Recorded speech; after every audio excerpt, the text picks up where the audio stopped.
Assalamualaikum warahmatullahi wabarakatuh. Shalom, salam sejahtera bagi kita semuanya. Om Swastiastu, Namo Buddhaya, salam kebajikan, salam sehat. Berjumpa lagi dengan saya Paramita Sumantri dalam talk show series Memilih Damai. Dalam beberapa jam ke depan saya akan memandu acara ini. Dan tak jauh berbeda dari seri sebelumnya, talk show Memilih Damai masih berkonsentrasi membahas isu politik menjelang pemilu 2024. Sebagai informasi, talk show Memilih Damai merupakan series yang digelar di 9 provinsi dengan menghadirkan narasumber kompeten dalam bidangnya. Topik yang diusung pun sangat beragam. Dan yang paling penting adalah kita akan membahas segala kemungkinan yang bisa terjadi saat Pilpres 2024 di 9 provinsi berbeda. Dan pada kesempatan kali ini, talk show Memilih Damai mengangkat tema membaca suara dari daerah Kalimantan. Nah, Tribuners, Tribun Network juga mengelola 67 portal berita media online dan 23 surat kabar harian yang terbit di berbagai kota. Dan hingga Juli 2022 maksud kami didukung setidaknya 1.421 wartawan yang bertugas tersebar pada 472 kabupaten kota atau 92% dari 514 kabupaten kota se-Indonesia. Tribun Network telah hadir di semua provinsi Indonesia. Dan sudah menjadi cita-cita Tribun Network untuk berkontribusi bagi bangsa dan negara, membawa semangat baru dan demokratisasi di semua daerah, serta memberi panggung lokal ke pentas nasional. Untuk itulah Tribun Network menyelenggarakan talk show Memilih Damai dengan tema membaca suara dari daerah Kalimantan pada hari ini. Dan tak perlu panjang lebar lagi, sudah hadir di tengah-tengah saya tentunya keempat narasumber yang luar biasa pada hari ini sudah menyempatkan hadir. Saya langsung sapa. Yang pertama adalah Bapak Dr. Insinyur M. Isradi Zainal selaku Rektor Universitas Balikpapan Kalimantan Timur. Sehat, Pak? Sehat, apa kabar? Baik, alhamdulillah. Ada juga Dr. Haji Muhammad Nur MSI, Dekan Fakultas Ilmu Sosial dan Politik Universitas Mula Warman. Selamat pagi. Selamat siang pagi. juga ini Pak. Alhamdulillah sehat. Pak Nur, sehat ya Pak ya? Alhamdulillah. Alhamdulillah. Sehat. Dan tidak hanya itu, kita juga menghadirkan dua narasumber hebat lainnya. Ada bersama saya Mas Yohan Wahyu selaku peneliti Litbang Harian Kompas. Halo, sehat Mas? Sehat, alhamdulillah. Dan ada juga ini yang paling cantik juga di sini Mbak Titi Anggra ini aktivis Perludem. Sehat ya Mbak ya? Sehat, alhamdulillah. Baik, talk show Memilih Damai membaca suara dari daerah Kalimantan ini juga tidak saya sendiri saja karena saya akan ditemani oleh Editor in Chief Tribun Kalimantan Timur, Mas Ade Mayasanto. Hai Mas. Hai Mbak Mita. Oke, kita siap nih ya memandu talk show kita pada hari ini. Betul, lama nggak bertemu kita ya? Lama nggak bertemu langsung di studio nih ya. Ketemunya di Bogor malah ya. Dan kebetulan Mbak Mita ini saya kenalkan kembali ya. Ada Pak Isradi Zainal, beliau adalah Rektor Universitas Balikpapan dan beliau baru tadi pagi nyampe Pak. Oke. Jadi hari ini tiba demi suara dari Kalimantan. Waduh, mantap. Ya, kemudian ada juga Pak Nur. Pak Muhammad Nur Pak ya, Dekan Fakultas Ilmu Sosial dan Politik Universitas Mula Warman. Jadi memang kita sengaja menghadirkan orang-orang Kalimantan untuk bicara Kalimantan. Nah, biar kita tahu bahwa suara Kalimantan apa sih ya. Karena beliau-beliau inilah yang paham betul ya bagaimana suara di sana ya. Betul. Nah, kebetulan biar agak berimbang ya, harus ada pengamat ya dari luar. Ini ada Mas Yohan Wahyu, peneliti senior ya Mas ya? Atau masih muda? Jadi masih muda ya, peneliti Litbang Harian Kompas. Dan kemudian ada ibu kita, Ibu Titi Anggra ini, Perludem. Orang Wongkito rupanya. Wongkito Galuh ya. Dan Mbak Mita tanpa berpanjang kata, kita langsung aja ya. Tanya-tanya soal apa sih suara Kalimantan untuk Pilpres 2024 kayaknya ya. Dan Pak Isradi, saya nggak perlu panjang kata nih Pak. Kita tahu kontroversi dominasi Presiden Indonesia itu mirip-mirip seperti di Amerika Serikat, Pak. Kalau di Amerika Serikat kita mengenal dengan ras kulit putih, Anglo-Saxon, Protestan atau biasa White Anglo-Saxon Protestan. Dan dominasi ini akhirnya dari 46 presiden bisa dipecahkan oleh John Kennedy. Kemudian ada Barack Obama dan terakhir Joe Biden. Joe Biden Katolik, John Kennedy juga Katolik dan Barack Obama orang kulit hitam. Secara undang-undang mereka menjunjung tinggi kesetaraan, sama seperti Indonesia, menjunjung juga kesetaraan. Tapi pertanyaannya bahwa dominasi presiden Indonesia yang latarnya adalah mungkin orang Jawa, karena kita bicara elektabilitas terbesar di Jawa, itu belum terpatahkan hingga saat ini, Pak. Nah, bagaimana akademisi memandang wacana seperti ini, Pak? Monggo. Iya, jadi kalau kita lihat sekarang, memang ada kecenderungan calon presiden itu rata-rata yang bisa dari Jawa saja. Ya. Bahkan kalau kita lihat, kalau mau cari wakil presiden, dia lihat latar belakang di mana calon wakil presiden itu domisilinya, apakah di Jawa Barat dengan Jawa Timur. Nah, sebenarnya sih sah-sah saja. Hanya yang model seperti itu yang membuat kita risau karena tidak bicara kualitas. Jadi dia tidak melihat bahwa calon wakil presiden itu cerdas, bisa menopang, tapi dari wilayah yang paling banyak. Itu yang kita sayangkan. Sebenarnya semua model pemilihan presiden sah-sah saja. Hanya cara harus memang berdasarkan kualitas dan sesuai kebutuhan. Ya kan? Di mana-mana memang by proses Amerika saja yang ya kita katakan kampiun demokrasi, kan dulu tidak tega orang apalah yang seperti yang disebutkan tadi untuk dipilih, tapi pada akhirnya kan mereka sadar bahwa pemimpin yang berkualitas itu adalah pemimpin yang terbaik dari manapun sukunya. Nah, Indonesia harus belajar dari situ. Kalau misalnya argumennya itu dia pilih karena misalnya dia orang Jawa, itu salah menurut saya. Tapi kalau dia pilih karena dia berkualitas atau pintar atau dianggap mampu menghadapi tantangan 5 tahun ke depan, itu baru cerdas. Hanya sayangnya selama ini yang dipilih itu karena bahkan ada kata-kata kalau bukan orang Jawa tidak bisa jadi presiden. Itu sebenarnya tidak bisa dikembangkan. Itu kurang bagus untuk Indonesia. Ya kan, karena pemilihan presiden bukan pemilihan suku. Ya kan, pemilihan orang-orang yang dianggap cerdas dan bisa mengatasi bangsa. Kalau saya model pemilu terserah aja. Yang penting argumen-argumen itu jangan menjadi tersesat. Tidak boleh ada seperti itu. Ya, ini kan contoh sekarang, misalnya saya kasih contoh. Calon presiden 2 ada gubernur. Ya kan, padahal kalau kita lihat banyak gubernur lebih hebat. Ya kan, artinya apa? Bukan kualitas yang dilihat. Sukunya ini tertinggal kita. Jadi kalau Indonesia mau lebih bagus, tinggalkan argumen-argumen seperti itu. Itu menurut saya. Atau jangan-jangan memang betul begitu ya, banyak putra-putra hebat begitu ya di daerah yang kualitasnya bisa saja putra-putri gitu. Putra dan putri yang kualitasnya hebat, yang tidak hanya terlihat di pusat saja begitu. Tapi kan permasalahannya sekarang rakyat hanya melihat yang muncul figur-figurnya ya dari Jawa lagi, dari pusat lagi, sementara daerah lain, Kalimantan misalkan, jarang terdengar atau masyarakat masih bingung gitu, siapa sih sosok dari Kalimantan yang dianggap berkualitas. Kalau saya mulai dari masyarakat yang biasa hingga masyarakat yang cerdas, yang seharusnya mencerahkan untuk mengarahkan seperti itu. Jadi saya ngasih contoh misalnya, kita Gubernur Syahrul Yassin Limpo itu ya sosok pemimpin daerah yang kita bisa anggap mulai dari bawah, dari lurah, dari camat, bupati, gubernur 2 periode, jadi menteri, kemudian dapat penghargaan dari pemerintah. Itu kan tidak dihitung seperti itu. Nah, kalau saya sih siapa saja boleh. Semua putra-putri Indonesia terbaik seharusnya dimunculkan. Dan ini akademisi, lembaga survei itu harus menampilkan itu. Hanya sayangnya banyak lembaga survei sepertinya sudah diplot untuk memilih orang-orang tertentu, termasuk wartawan menurut saya. Saya bahkan pernah didatangi, jadi saya dengar, ini pilih yang cari yang dukung saja Pak ini untuk diwawancara. Itu nggak boleh, merusak demokrasi. Merusak demokrasi. Gara-gara penelitian. Iya. Berarti ini ada di Mas. Nah, Mas Johan, bener nggak? Sudah diplot, bener nggak tuh? Kita tanya ke beliau ya. Merusak demokrasi, betul nggak? Ya, selama ini Litbang Kompas tidak pernah ada yang ngeplot dari pihak manapun ya. Yang ngeplot ya diri kita sendiri. Kita survei berkala itu juga tidak memenuhi order dari pihak luar. Nggak ada pesanan-pesanan gitu ya? Tidak ada pesanan-pesanan. Ya murni memang bagian dari agenda setting Kompas sebagai lembaga media ya. Yang salah satu fungsinya itu kan memberikan informasi, mengedukasi, dan juga sebenarnya juga bagian dari kontrol gitu ya, kontrol terhadap publik gitu ya.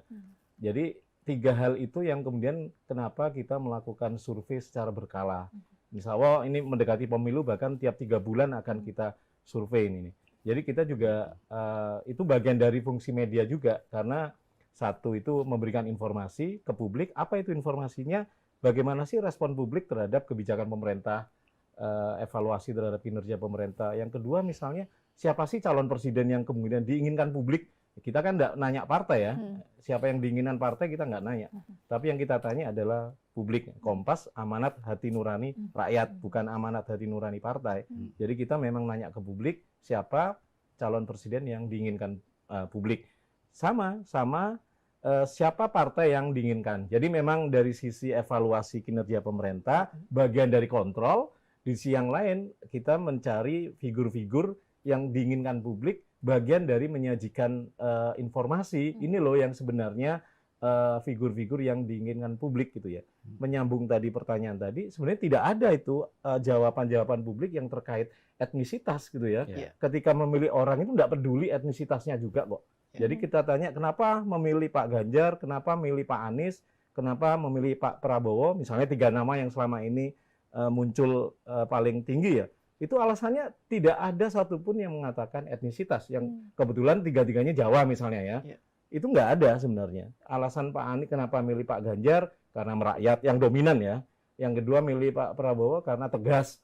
Yang ketiga milih Pak Anies karena kinerja. Jadi 3 orang ini yang saat ini ya setidaknya tidak hanya di Litbang Kompas, beberapa lembaga survei juga menyatakan 3 nama ini teratas. Itu alasannya tidak ada yang karena kesamaan etnis, bahkan kesamaan agama, tidak. Jadi memang 3 alasan besar tadi yang menjadi pertimbangan kenapa milih Pak Anies, kenapa milih Pak Ganjar, kenapa milih Pak Prabowo. Jadi saya sepakat tadi bahwa sebenarnya secara common sense pemilih di Indonesia itu tidak menjadikan unsur suku, etnis itu menjadi pertimbangan dalam berpolitik ya. Kalau secara penelitian begitu Mas, sudah ada belum Litbang Kompas barangkali meneliti bagaimana sih preferensi dari suara pemilih di Kalimantan sendiri? Survei kita kan survei nasional dari 1.200 responden, porsi pemilih Kalimantan itu sekitar 5% ya. Itu memproyeksikan pemilih di Indonesia kan Kalimantan itu hampir 6% ya, 5,8 sampai 6%. Jadi memang tidak bisa menyimpulkan atau merepresentasikan ini pemilih Kalimantan karena desain samplingnya nasional. Tapi setidaknya bisa membaca pola gitu ya. Memang tidak jauh berbeda pilihannya dengan gambaran nasional gitu ya. Misalnya kalau terkait capres ya 3 nama tadi yang masih tertinggi, kemudian partai seperti halnya suara di nasional yang tertinggi itu PDIP, Gerindra, Demokrat, dan Golkar gitu ya. Tapi yang menarik kita juga tanya preferensi habit mereka dalam mengetahui mengetahui informasi berita-berita politik itu relatif tinggi di bawah hiburan gitu ya. Jadi ini menarik. Jadi jadi apa sih media yang mereka dari media apa mereka mengkonsumsi informasi? Media sosial memang tertinggi ya. Yang kedua itu masih televisi. Tapi dari media sosial itu Facebook yang tertinggi dan yang paling banyak mereka konsumsi itu tema-tema selain hiburan tentu wajar hiburan. Yang kedua itu justru informasi berita-berita politik, Pak. Hukum gitu ya. Artinya mungkin berita-berita pemilu yang sekarang udah mendekati pemilu kan media kadang bikin rubrikasi khusus soal pemilu itu yang menjadi menarik dari pemilih Kalimantan ya untuk kemudian diasup. Memang kalau Kompas kan konten lokalnya memang porsinya belum begitu besar gitu ya. Jadi kita memang tidak bisa melihat apakah berita-berita detail seperti apa, isu-isu pemilu apa yang mereka ikuti. Tapi yang jelas dari pola itu kelihatan pemilih di Kalimantan ini relatif terbuka ya, tidak ada unsur-unsur yang terkait etnisitas, suku itu yang menjadi pertimbangan. Tapi yang 3 tadi. Jadi memang gambarannya tidak jauh berbeda dengan gambaran pemilih nasional gitu. Oke. Saya akan coba lempar ke Pak Nur ya. Tadi pertanyaan dari Pak Isradi sangat menarik. Kenapa orang berkualitas di luar Jawa, tadi kan sebenarnya ada Pak Ganjar, Pak Anies, Pak Prabowo, tidak kelihatan Pak Nur? Atau mungkin nanti saya lempar juga Mbak Titi ya.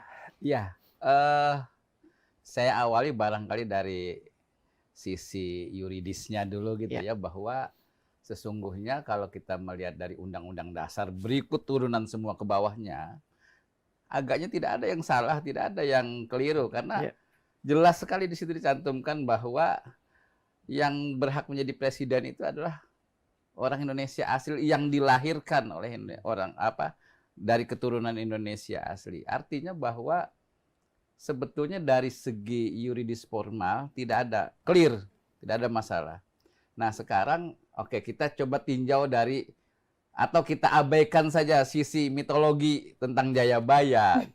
Kita simpan di kantong tentang faktor historis bahwa PPKI itu dulu memang terdiri dari sekian persen dari orang Jawa dan sebagainya. Kita barangkali coba melihat dari sisi yang lebih realistis bahwa kalau dilihat suara elektoral, ini barangkali yang masih bisa dihitung-hitung ya Mbak Titi ya, karena kalau yang lain susah dihitung itu, apalagi Jayabaya kan susah dihitung tuh. Yang barangkali bisa dihitung itu adalah dari sisi elektoral. Kita tahu bahwa pemilih di Jawa itu sudah 40%.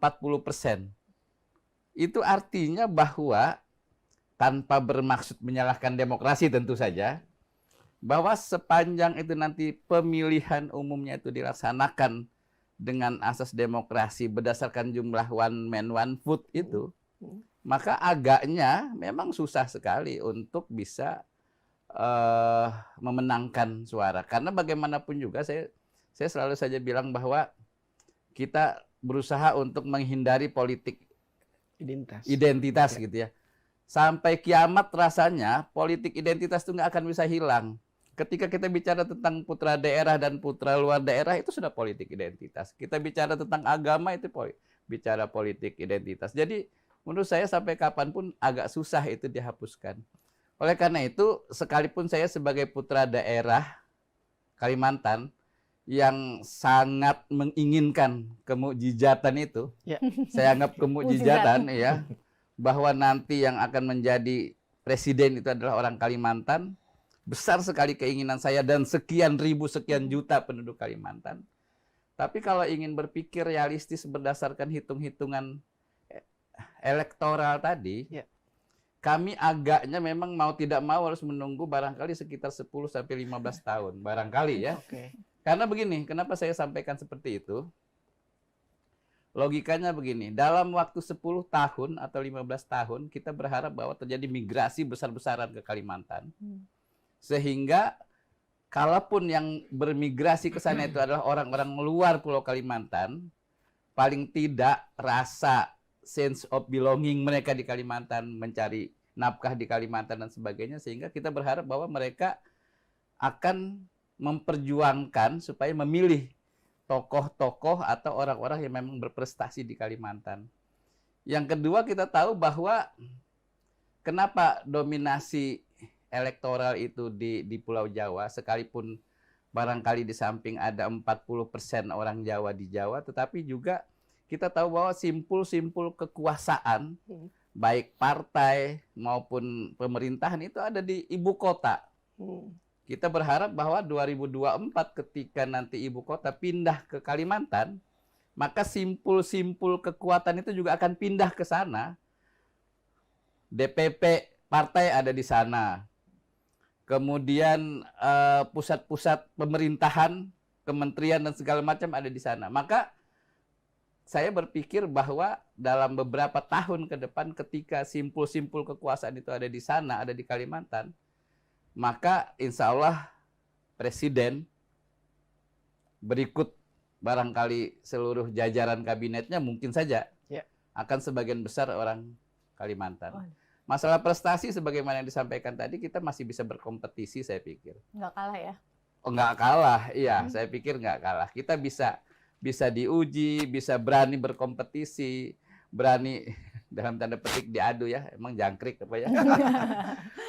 Kita berani diadu sesungguhnya kalau dalam hal kompetensi, kapabilitas, kapasitas dan sebagainya. Barangkali yang agak susah kita dapat itu adalah kesempatan. Jadi belum ada kesempatan untuk orang Kalimantan artinya. Sejauh ini kalau melihat bagaimana dinamika yang berkembang di dunia perpolitikan sampai hari ini, kita melihat bagaimana yang digadang-gadang itu rata-rata adalah mereka-mereka yang berada di tingkat pusat gitu. Sebagaimana disampaikan Pak Isradi, sekalipun kemampuan barangkali kita bisa berkompetisi. Kenapa kenapa belum sampai saat ini dilirik begitu kali ya? Ya, betul. Kenapa tuh? Betul. Mbak Titi barangkali bisa Nah. jawab. Kenapa Mbak? Ya. Ya, tadi melanjutkan ya pertanyaan Mas Ade dan juga dari Pak Nur dan Pak Isradi juga Mas Yohan. Pertama, orang Jawa itu setengah populasi Indonesia, Nah, menyebar di mana-mana. betul. Termasuk kenapa saya namanya Titi Anggraini, karena tetangganya kalau di Musyawarah itu mayoritas juga Orang dari Jawa. Jawa, Jawa, begitu. Jadi itu salah satu, saya ini contoh bagaimana interaksi kita yang sebenarnya sudah kawin-mawin dan tersebar ya, menyeluruh di Indonesia.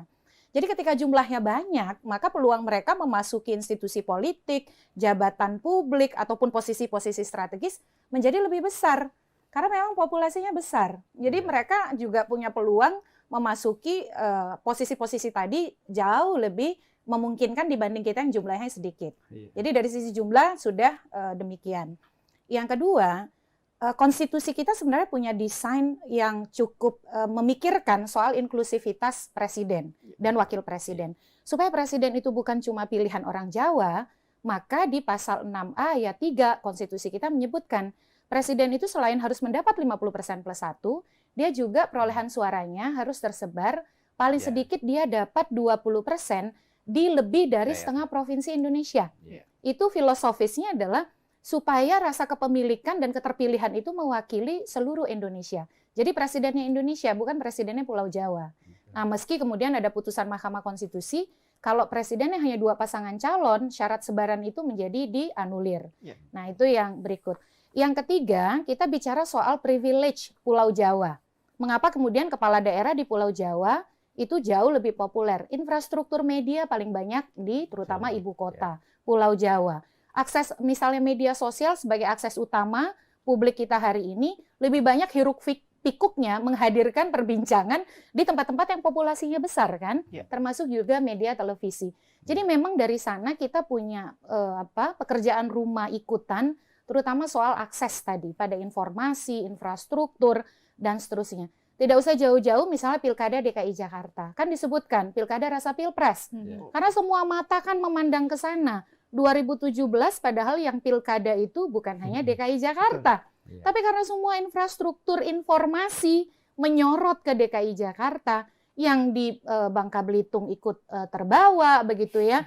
Yang di Aceh ikut terbawa. Kalimantan Nah, juga. Kalimantan juga. Jadi saya pulang kampung kok diskusinya soal diskusi Jakarta. Nah, itu juga salah satu yang menjadi kontributor. Tapi pada satu titik kita mungkin akan berhenti berdiskusi ini ketika Indonesia betul-betul sudah melebur ya. Misalnya saya suami dari Aceh nih kebetulan sama-sama Sumatera. Tapi pada satu titik mungkin itu tidak akan ada lagi. Karena kita agak sulit untuk menemukan betul-betul yang namanya putra daerah ya Pak. Iya. Tapi saya setuju dengan tadi Pak Rektor juga Pak Dekan, kita harusnya mengajak pemilih kita berbicara sesuatu yang substantif. Oke. Jadi bagaimana kemudian ketika kalau saya kan inginnya pasangan calon itu beragam ya, bukan hanya 2 pasangan calon atau 3 pasangan calon, tapi bagaimana punya peluang yang lebih besar. Dulu itu 2004 kita punya 5 pasangan calon Iya. dan relatif kita menghadirkan calon-calon yang beragam ya. Dari para kandidat yang ada. Sekarang itu kenapa opsinya terbatas ya, karena memang saluran atau kanalnya sudah dipersempit dengan ambang batas pencalonan presiden. Ya. Tambahlah susah lagi harapan kita Kalau semua. dengan tadi menurut Pak Nur dengan berpindahnya nanti pusat ibu kota ke IKN, nanti aksesnya akan lebih mudah nggak? Putra-putri daerah Kalimantan ini lebih dilirik gitu? Ya kalau ambang batas pencalonan presidennya masih ada, ya Susah. kan tetap limitatif. Karena Arti- kursi itu makin tetap kompetitif kan dan Iya. juga sulit untuk diakses. Jadi ya saya kira lagi tadi dari sisi jumlahnya besar dan ternyata pemilih Jawa itu atau etnis Jawa itu adalah etnis dominan. Yang kedua yang diperebutkan pun sudah dibatasi, dilimitasi sejak awal kontestasinya dengan ambang batas pencalonan presiden. Kalau itu dihapuskan, misal kita dengan kontestan peserta pemilu partai politiknya ada 10, taruhlah kita bisa dapat 6 misalnya ya pasangan calon presiden atau 5, ya pilihan itu lebih mungkin untuk diwujudkan begitu. Artinya ada kesempatan orang di luar Jawa untuk bisa masuk. Ketika Sangat. itu jadi Ya. nol. Sangat mungkin. Boleh tanya lebih lanjut Bu Mbak Iya. Titi, bicara soal kesempatan atau ada apa dengan pemilih kita? Tadi juga sempat disinggung bahwa kita nggak ada keberpihakan, tapi itu adalah ulahnya pemilih, maunya seperti itu. Nah, Ada apa dengan pemilih kita sebenarnya? Iya, karena pemilihnya kan yang disajikan, yang mereka bisa akses hanya itu. Jadi misalnya tadi kalau sudah disampaikan Kalimantan Timur ada tokoh potensial misalnya, atau Sulawesi Selatan ada tokoh potensial, walaupun Pak JK dari Sulsel dan pernah jadi capres ya, meskipun tidak terpilih, tapi istilahnya jangan mimpi jadi presiden, tapi setidaknya mencoba, dan akses itu sudah dicoba dengan menjadi capres. Jadi kalau ada yang mengatakan tidak mungkin, ya tidak mungkinnya sudah memikirkan keterpilihan duluan, tetapi mengedukasi masyarakat Indonesia bahwa non-Jawa pun bisa jadi capres, kan itu sudah pernah terjadi. Misalnya dari Sulawesi Selatan ada Pak JK, lalu kemudian dari kampung saya walaupun cawapres Pak Hatta Rajasa, dari Sumatera Selatan, kebetulan selatan-selatan ya.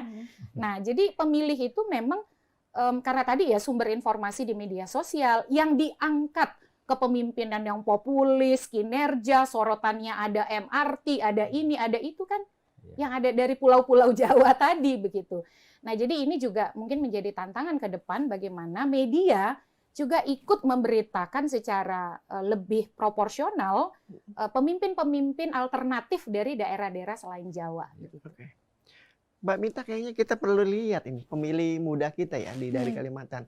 Karena sudah kita rekam dan sudah akan kita putar saat ini, dan saya nanti minta beberapa narasumber untuk mencoba menjawab ya Mbak Mita ya. Jadi ada 5 mahasiswa yang kami sudah rekam pertanyaannya, dan langsung nanti akan dijawab oleh narasumber kita di sini.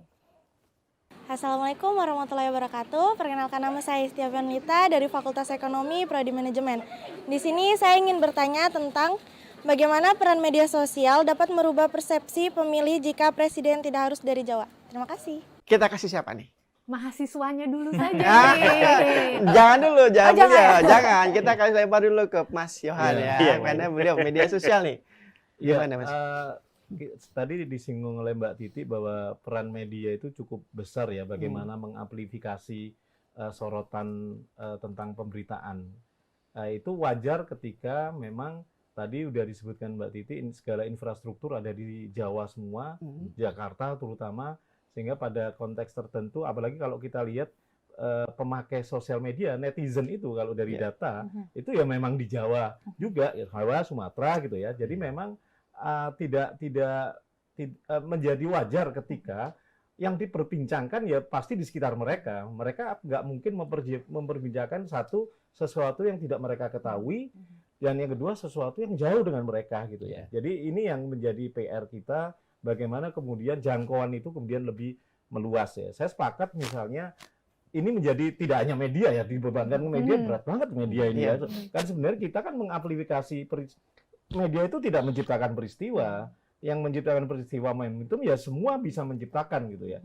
Jadi apa sih yang menarik, dulu sempat ada Pak singgung juga Pak SYL, itu kan sebenarnya juga pernah disorot media ya, langkah-langkahnya, prestasinya, yang kemudian sekarang di Sumsel ada Pak Herman Deru. Jadi sebenarnya ada spot-spot yang juga punya potensi menarik perhatian publik gitu ya. Kalau kita lihat, kalau bicara kembali ke pertanyaan tadi tentang sosial media, konten-konten yang viral kan tidak semua dari Jawa. Gitu kan? Ya, konten-konten yang viral itu kan sebenarnya tidak dari Jawa. Artinya apa? Artinya bisa loh kemudian itu dilakukan, memang harus di-create gitu ya.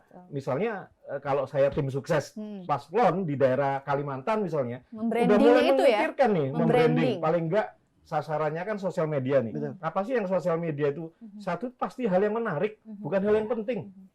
Beda dengan berita-berita cetak gitu ya, pasti hal yang penting dulu didahulukan, yang menarik. Bukan yang menarik tidak, itu dalam tulisan itu feature itu yang menarik. Tapi spot news, street news itu yang penting. Tapi di sosmed itu pasti yang menarik gitu loh. Habit ini yang perlu dipelajari, bahwa sesuatu yang menarik, cepat, dan kemudian ini dekat dengan keseharian gitu ya. Kalau kita lihat konten-konten yang viral itu kan nggak ada yang penting gitu ya kan, dulu inget nggak truk telolet itu kan ada yang penting, tapi menarik. Kenapa sih orang kemudian mau belnya truk itu sampai viral? Ternyata ada anak-anak yang kecil yang minta itu dibunyiin. Itu kan tidak penting, tapi sesuatu yang menarik. Bayangkan kalau itu yang melakukan calonnya ya kemudian ya. Ini ilustrasi saja bagaimana sebenarnya lebih ke creativity dan momentum yang sebenarnya bisa dipakai ketika kita bicara sosial media. Karena habit sosial media itu pasti sesuatu yang menarik, ringan-ringan dan dekat dengan keseharian mereka. Dan apalagi pengguna sosmed ini kan generasi Z ke bawah ya. Ya, jadi yang mereka sebenarnya nggak butuh hal-hal yang saya pikir soal isu-isu yang selama ini menjadi perbincangan tetap mereka menjadi perhatian. Isu pekerjaan, isu kesejahteraan, bahkan isu demokrasi. Tapi kemasannya tidak seserius itu. Ya. Nah, itu yang sebenarnya PR bagaimana kemudian kalau kita mau memakai sosial media menjadi aplikasi pengaruh, bisa mempengaruhi, ya dekatin dengan habit sosial media itu. Tidak didekatin dengan cara-cara media cetak. Ya, kalau tim sukses mestinya paham bagaimana habit cetak, habit televisi, terutama habit sosmed ya. Ya ini yang sebenarnya perlu dikaji. Pak Nur, ini kenapa justru sosial media jadi alat, ya kita bicara alat dari sisi sosial dan politik para calon. Karena begitu efektifnya mereka menjadi aplikasi untuk kepentingan mereka. Tapi isinya bukan hal yang penting. Artinya ini nanti jadi gimmick politik kan ya Bang ya? Hanya yang unsur-unsur menarik. Ada apa sebenarnya Mas? Nah, ini jadi justru menjadi agak kontra antara yang apa yang disampaikan oleh Pak Rektor tadi dengan Pak Johan, bahwa di satu sisi kita perlu publikasi tentang prestasi. Di sisi lain Pak Johan bilang bahwa agaknya untuk bisa menarik minat para generasi Z itu sepertinya hal-hal ringan, barangkali dalam tanda petik lucu-lucuan itu yang justru menarik. Nah, jadi masalah tinggal bagaimana mengemas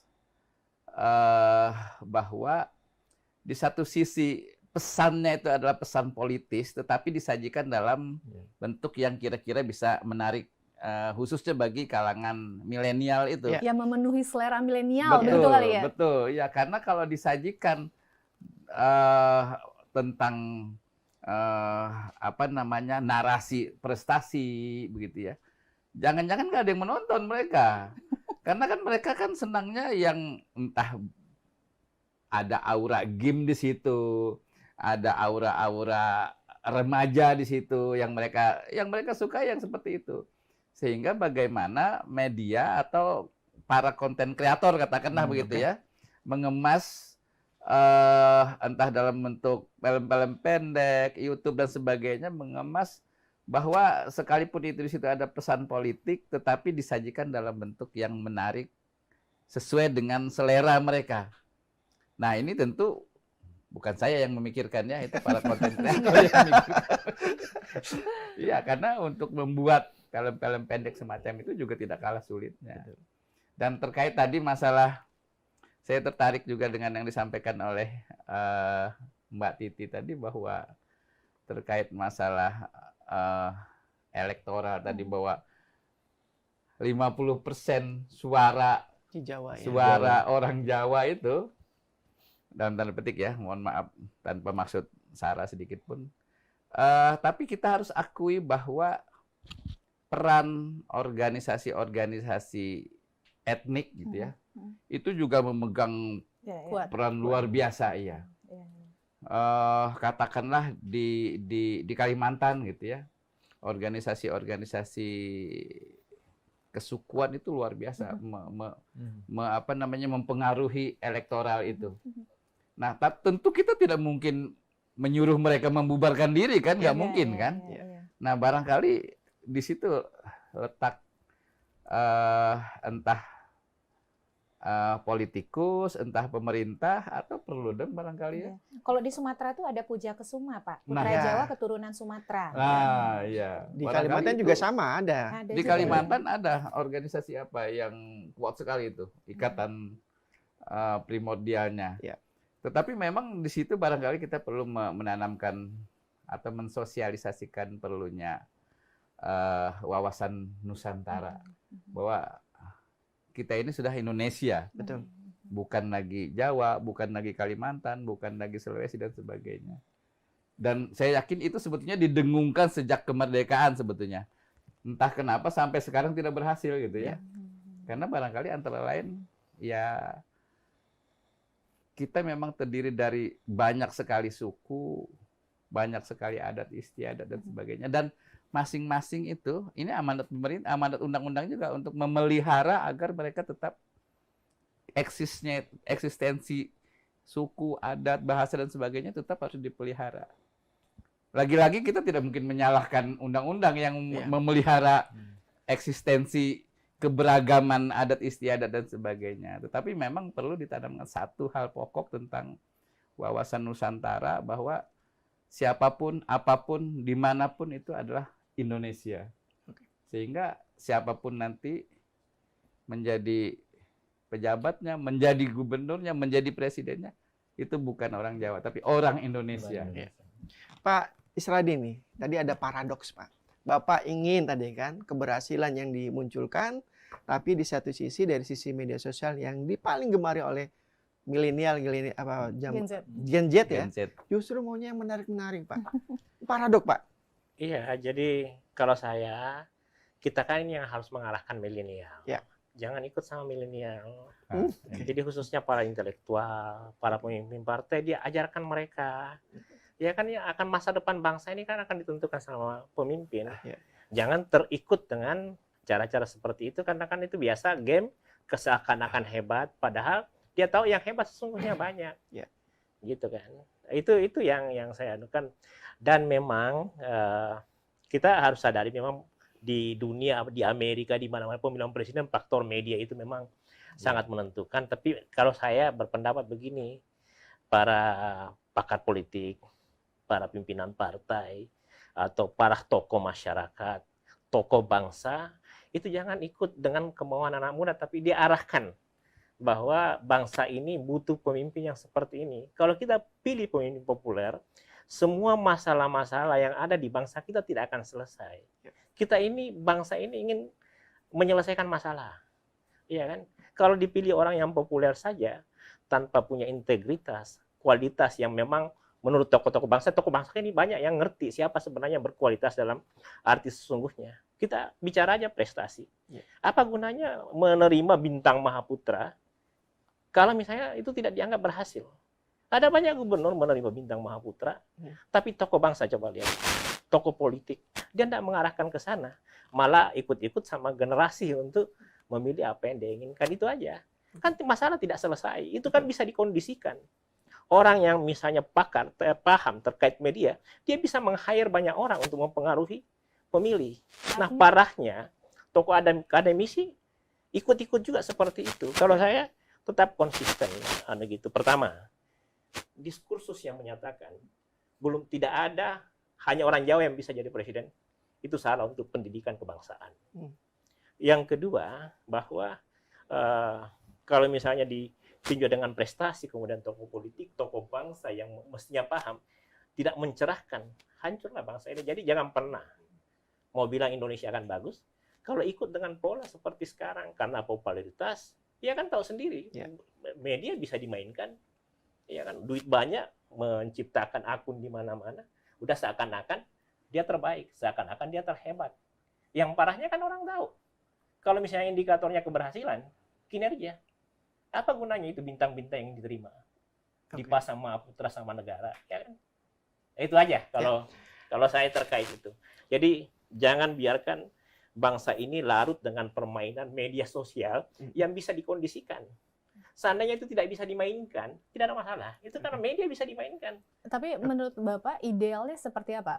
Karena kan kita nggak bisa menyingkirkan selera generasi milenial nih. Yang kalau kata Mas Yohan dan Pak Nur adalah seleranya memang senangnya hiburan. Pendekatannya lebih ke situ begitu. Iya, jadi tokoh-tokoh bangsa, pejabat-pejabat tinggi yang punya otoritas, itu mengarahkan bahwa orang-orang berprestasi seperti ini. Jadi misalnya media yang disukai anak muda, itu ada kelompok masyarakat yang kita anggap kelompok cendekiawan, kelompok pemerhati bangsa yang membantu menyiapkan konten-konten khusus untuk mencari orang-orang yang berprestasi. Jangan ikut larut, itu aja. Karena itu memang zaman milenial, zaman industri 4.0, memang media dan publikasi yang menentukan. Tapi saya masih butuh misalnya ada imam-imam, ada pendeta-pendeta, ada tokoh-tokoh politik, ada tokoh-tokoh bangsa, bahwa bilang begini, Kalau kinerja kriterianya, misalnya gubernur A, gubernur B, gubernur C, ini loh, gubernur Kalimantan Timur ini punya prestasi misalnya. Dia mantan bupati, dia mantan ketua partai, dia gubernur, dia mampu menjaga IKN. Kan yang paling utama untuk bangsa ini, siapa pemimpin depan yang mampu menjaga IKN. Nah, kalau bicara suara Kalimantan, kalau presidennya tadi disebut Prabowo atau Anies atau misalnya siapa lagi satu, Ganjar, yang cocok salah satunya wakil presidennya apakah Syahrul dengan apakah Isran Nur. Karena mereka, kalau mau bicara kinerja, saya bisa berani pertaruhkan kinerja mereka tidak kalah dengan calon yang muncul saat ini. Itu aja. Oke. Ya. Mbak Titi, ini saya mau tahu nih, seleranya itu memang seperti apa pemilih muda kita, terutama Gen Z tadi, Mbak Titi. Betulkah ya, kalau tadi Pak Israel bilang jalan lurus, selera milenial kayak apa sih, Mbak? Mas Ade nanya apa nanya? Saya kasih tahu ya. Itu salah satu yang viral. Iya. Nanya Nanya. Nanya. Cepmek. Jadi apa namanya? Kadang-kadang kan untuk viral itu tidak bisa diskenariokan ya. Betul. Banyak sekali sesuatu yang di luar dugaan, tiba-tiba, lalu kemudian ya saya kira hanya influencer yang bisa mendesain sehingga segala sesuatu itu bisa viral. Tapi yang tadi barusan saya, walaupun saya nggak bisa nyontoin banget ya, gitu ya, di LAN KW tadi, itu kan sesuatu yang tiba-tiba begitu booming, atau misalnya raihan terlalu baik gitu. Tapi bukan berarti itu tidak bisa dipelajari, tidak bisa dicarikan karakter yang bisa menyerupai itu.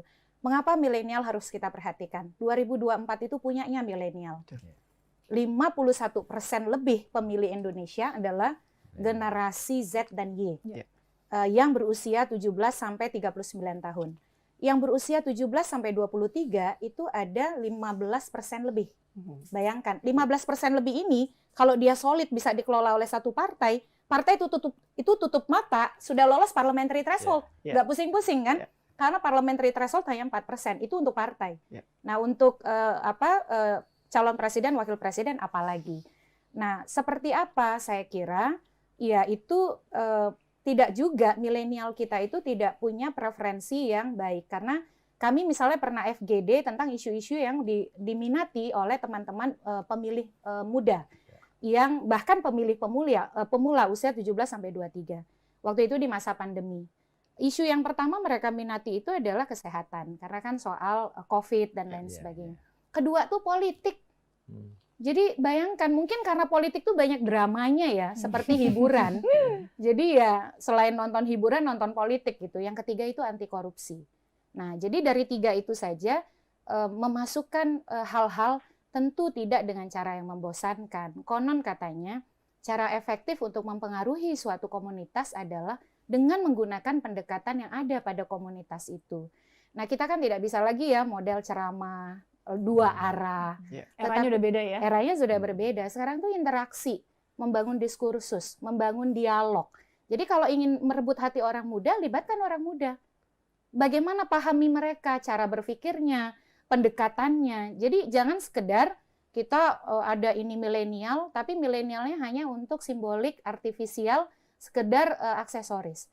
Tetapi ya pahami cara berpikir mereka seperti apa, libatkan mereka, ambil mereka sebagai bagian dari proses yang sedang berlangsung itu sendiri. Yang dicari figurnya seperti apa sih untuk para milenial ini?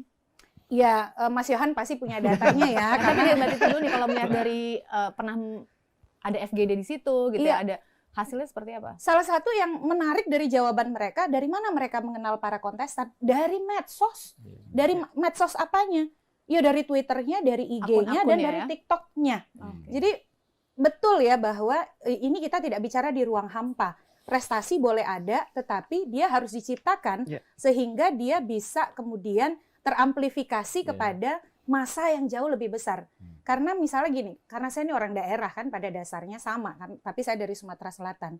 Kadang-kadang karena misalnya di Sumatera Selatan itu dianggap tidak terlalu efektif, akhirnya tidak digunakan. Sementara kalau dia mau level up, naik ke tingkat nasional, kan nasional itu bukan hanya di situ, tetapi seluruh Indonesia.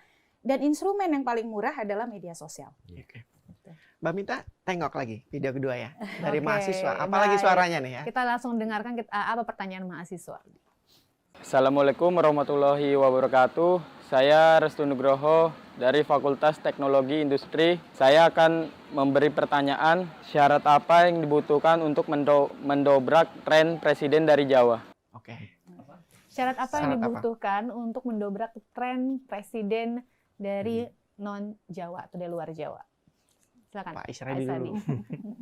Oh iya, jadi yang pertama itu tadi tokoh-tokoh masyarakat, tokoh politik itu juga mengarahkan, menyampaikan, setidaknya menyampaikan kepada masyarakat atau pemilih bahwa adik-adik sekalian, anak-anakku sekalian, ternyata itu di Kalimantan ada sosok yang hebat dan berintegritas. Ya kan kayak gitu kan, itu mampu. Terus yang kedua, karena kita butuh pemimpin yang jujur, misalnya di Sumatera Selatan itu ada pemimpin yang jujur, nggak pernah bohong selama memimpin. Ya kayak gitu, suara-suara gitu yang tidak pernah kita dengar. Ya kan suara-suara yang selama ini dan orang terpengaruh. Misalnya anggaplah baru-baru ini Rocky Gerung dengan Pak Luhut, karena viral di berita itu. Seakan-akan dikatakan, ya tahu dirilah, nggak usah mimpi orang non-Jawa untuk jadi presiden. Kalau menurut saya, itu kata-kata itu nggak boleh tersampaikan. Karena itu mencederai undang-undang yang seperti disampaikan tadi. Itu kelihatan sederhana, tapi kan mempengaruhi milenial. Iya kan?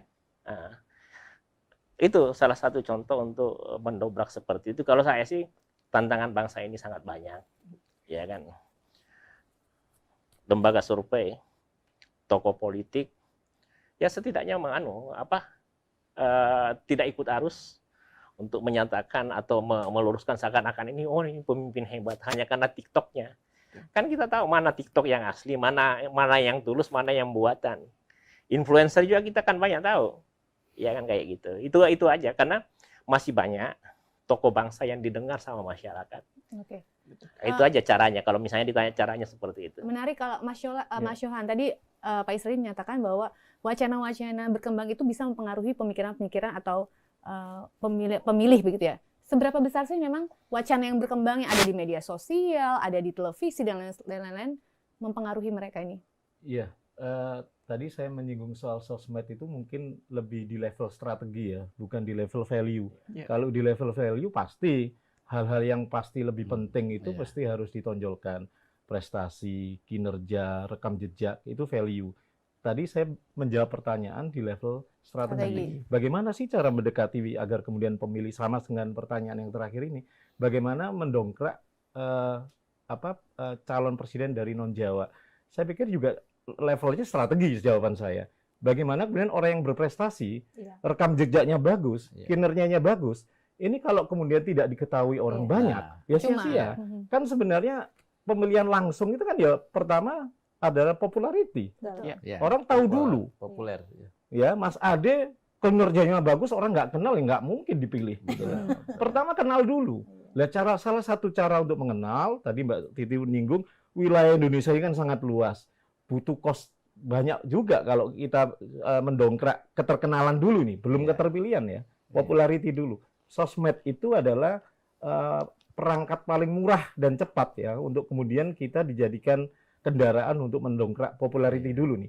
Caranya apa popularity? Ya salah satu cara itu adalah konten di sosmed. Konten, jangan dibayangkan netizen ini tidak diskusi yang berkualitas loh. Terakhir misalnya bagaimana viral perbincangan Xi Jinping sama Presiden Kanada. Trudeau itu mengingatkan, you nggak boleh loh membocorkan perbincangan kita ke publik. Sementara tradisi di Kanada itu bebas. Itu lihat komen-komennya di situ netizen. Itu komen yang nggak komen receh gitu loh ya.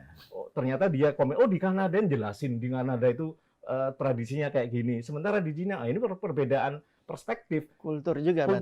Satu pertama, siapa yang memviralkan perbincangan itu? Kan pasti diviralkan, dilempar ke sosmed.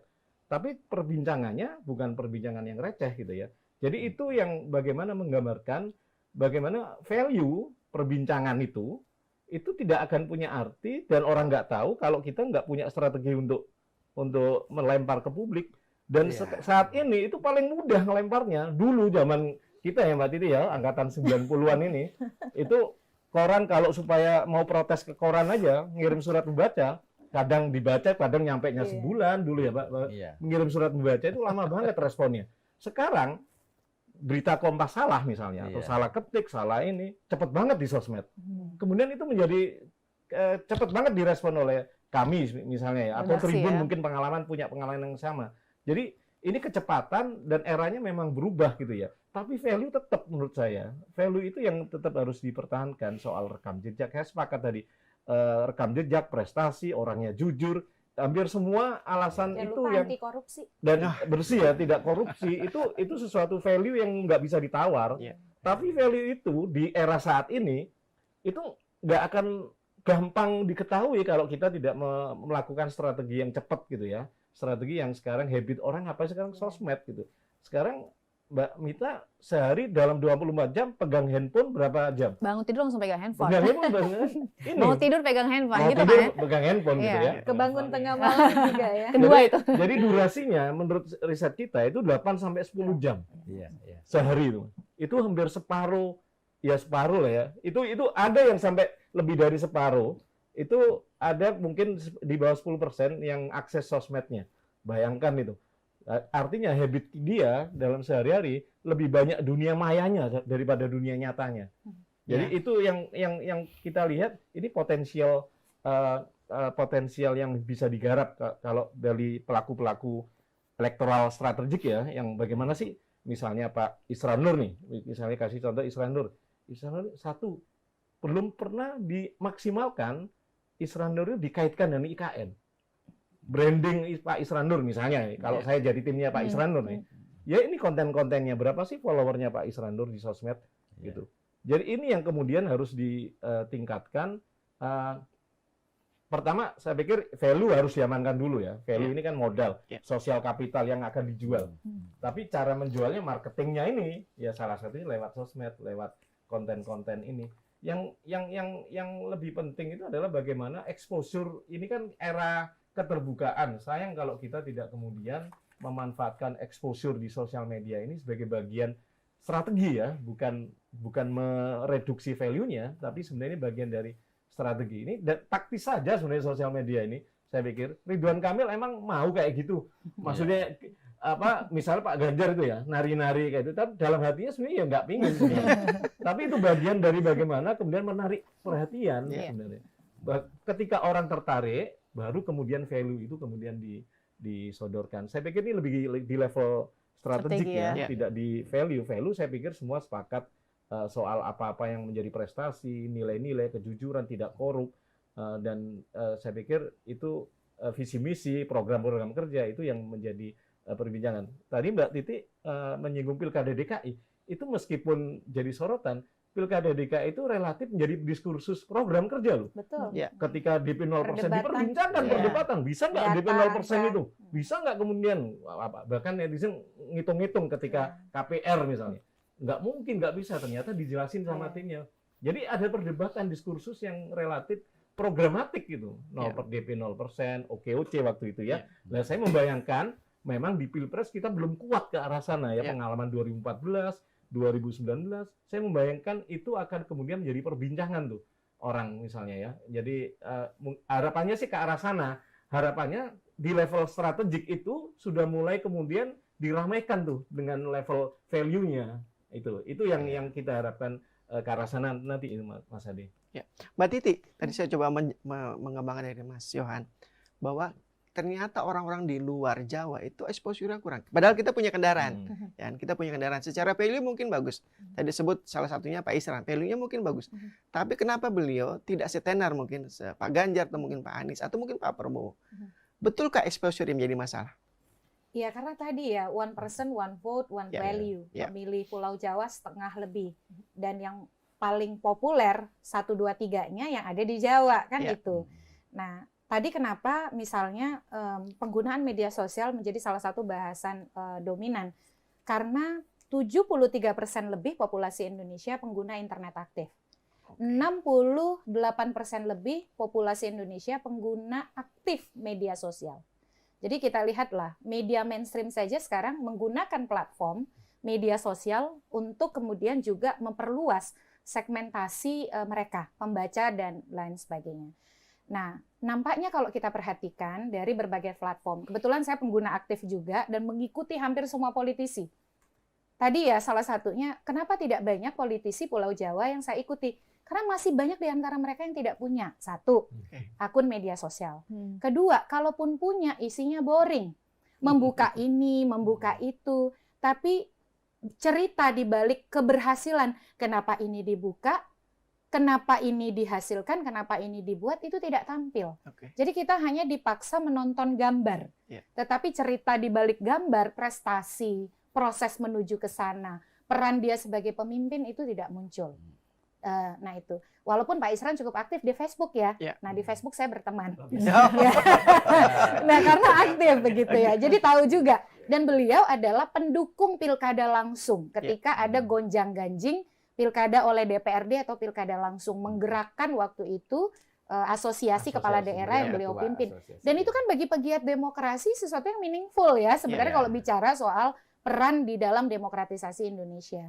Jadi memang ini soal engagement saja yang belum ketemu, misalnya dengan banyak pemilih lain. Berarti memang tim pemenangannya harus berpikir tadi bagaimana kalau value sudah strateginya yang seperti disampaikan oleh Mas Yohan itu bisa diperluas daya jangkaunya. Oke, saya lempar ke Pak Nur nih. Pak tadi sebutkan bahwa exposure sebenarnya ada di Jawa juga, mau dibilang oleh Mbak Titi. Karena pengguna internet terbesar juga di Jawa. Betul kan? Nah pertanyaannya kemudian, artinya secara mungkin infrastruktur teknologi, di luar Jawa tidak punya kesempatan besar. Begitukah? Saya pikir tidak juga. Karena begini, barangkali kita sepakat tadi bahwa faktor popularitas gitu ya. Sekarang bagaimana upaya tim-tim sukses itu mempopulerkan calonnya gitu ya. Karena kalau secara nasional tadi Mbak Titi sudah menyampaikan bahwa generasi milenial itu kurang lebih 51% lebih. Ya. Di Kalimantan Timur itu saya pernah membaca data itu kurang lebih 68% justru generasi milenialnya.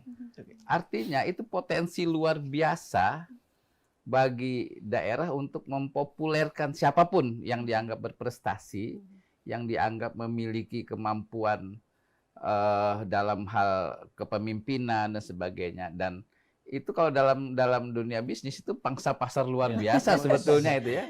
Pangsa pasar luar biasa yang harusnya digarap. Saya pikir, nah ini barangkali orang yang paling tepat menggarap ini ya Pak Israidi ini luar biasa yang concern dari awal. Beliau ini saya tahu betul. Dari awal munculnya gerakan tentang IKN, beliau ini luar biasa aktif. Barangkali nanti kita bisa bersama-sama lah dengan Universitas Mula Warman untuk bagaimana menggalang kekuatan atau apapun namanya gitu ya. Karena kalau menggalang kekuatan nanti salah lagi ya. Lain. ASN dilarang berpolitik. Ini bukan ajakan politik Pak ya. Tapi paling tidak kita sama-sama memperkenalkan tokoh-tokoh potensial dari daerah kita kepada mereka yang memang memiliki suara. Yang kurang lebih itu generasi milenialnya ya, kalau ditambah dengan pemilih itu tentu barangkali 80-90% yang memang punya hak memilih. Dan dari 3 juta itu barangkali paling tidak sekitar 2 jutaan itu pemilih. Sehingga saya kira kalau kita tadi bisa mengemas sedemikian rupa promosi-promosi dan publikasi dalam bentuk tadi dipadukan dengan apa yang disampaikan oleh Pak Yohan tentang strategi itu, barangkali dugaan saya 10 tahun atau 15 tahun ke depan bisa lebih cepat terjadi. Jadi tinggal berapa tahun Pak?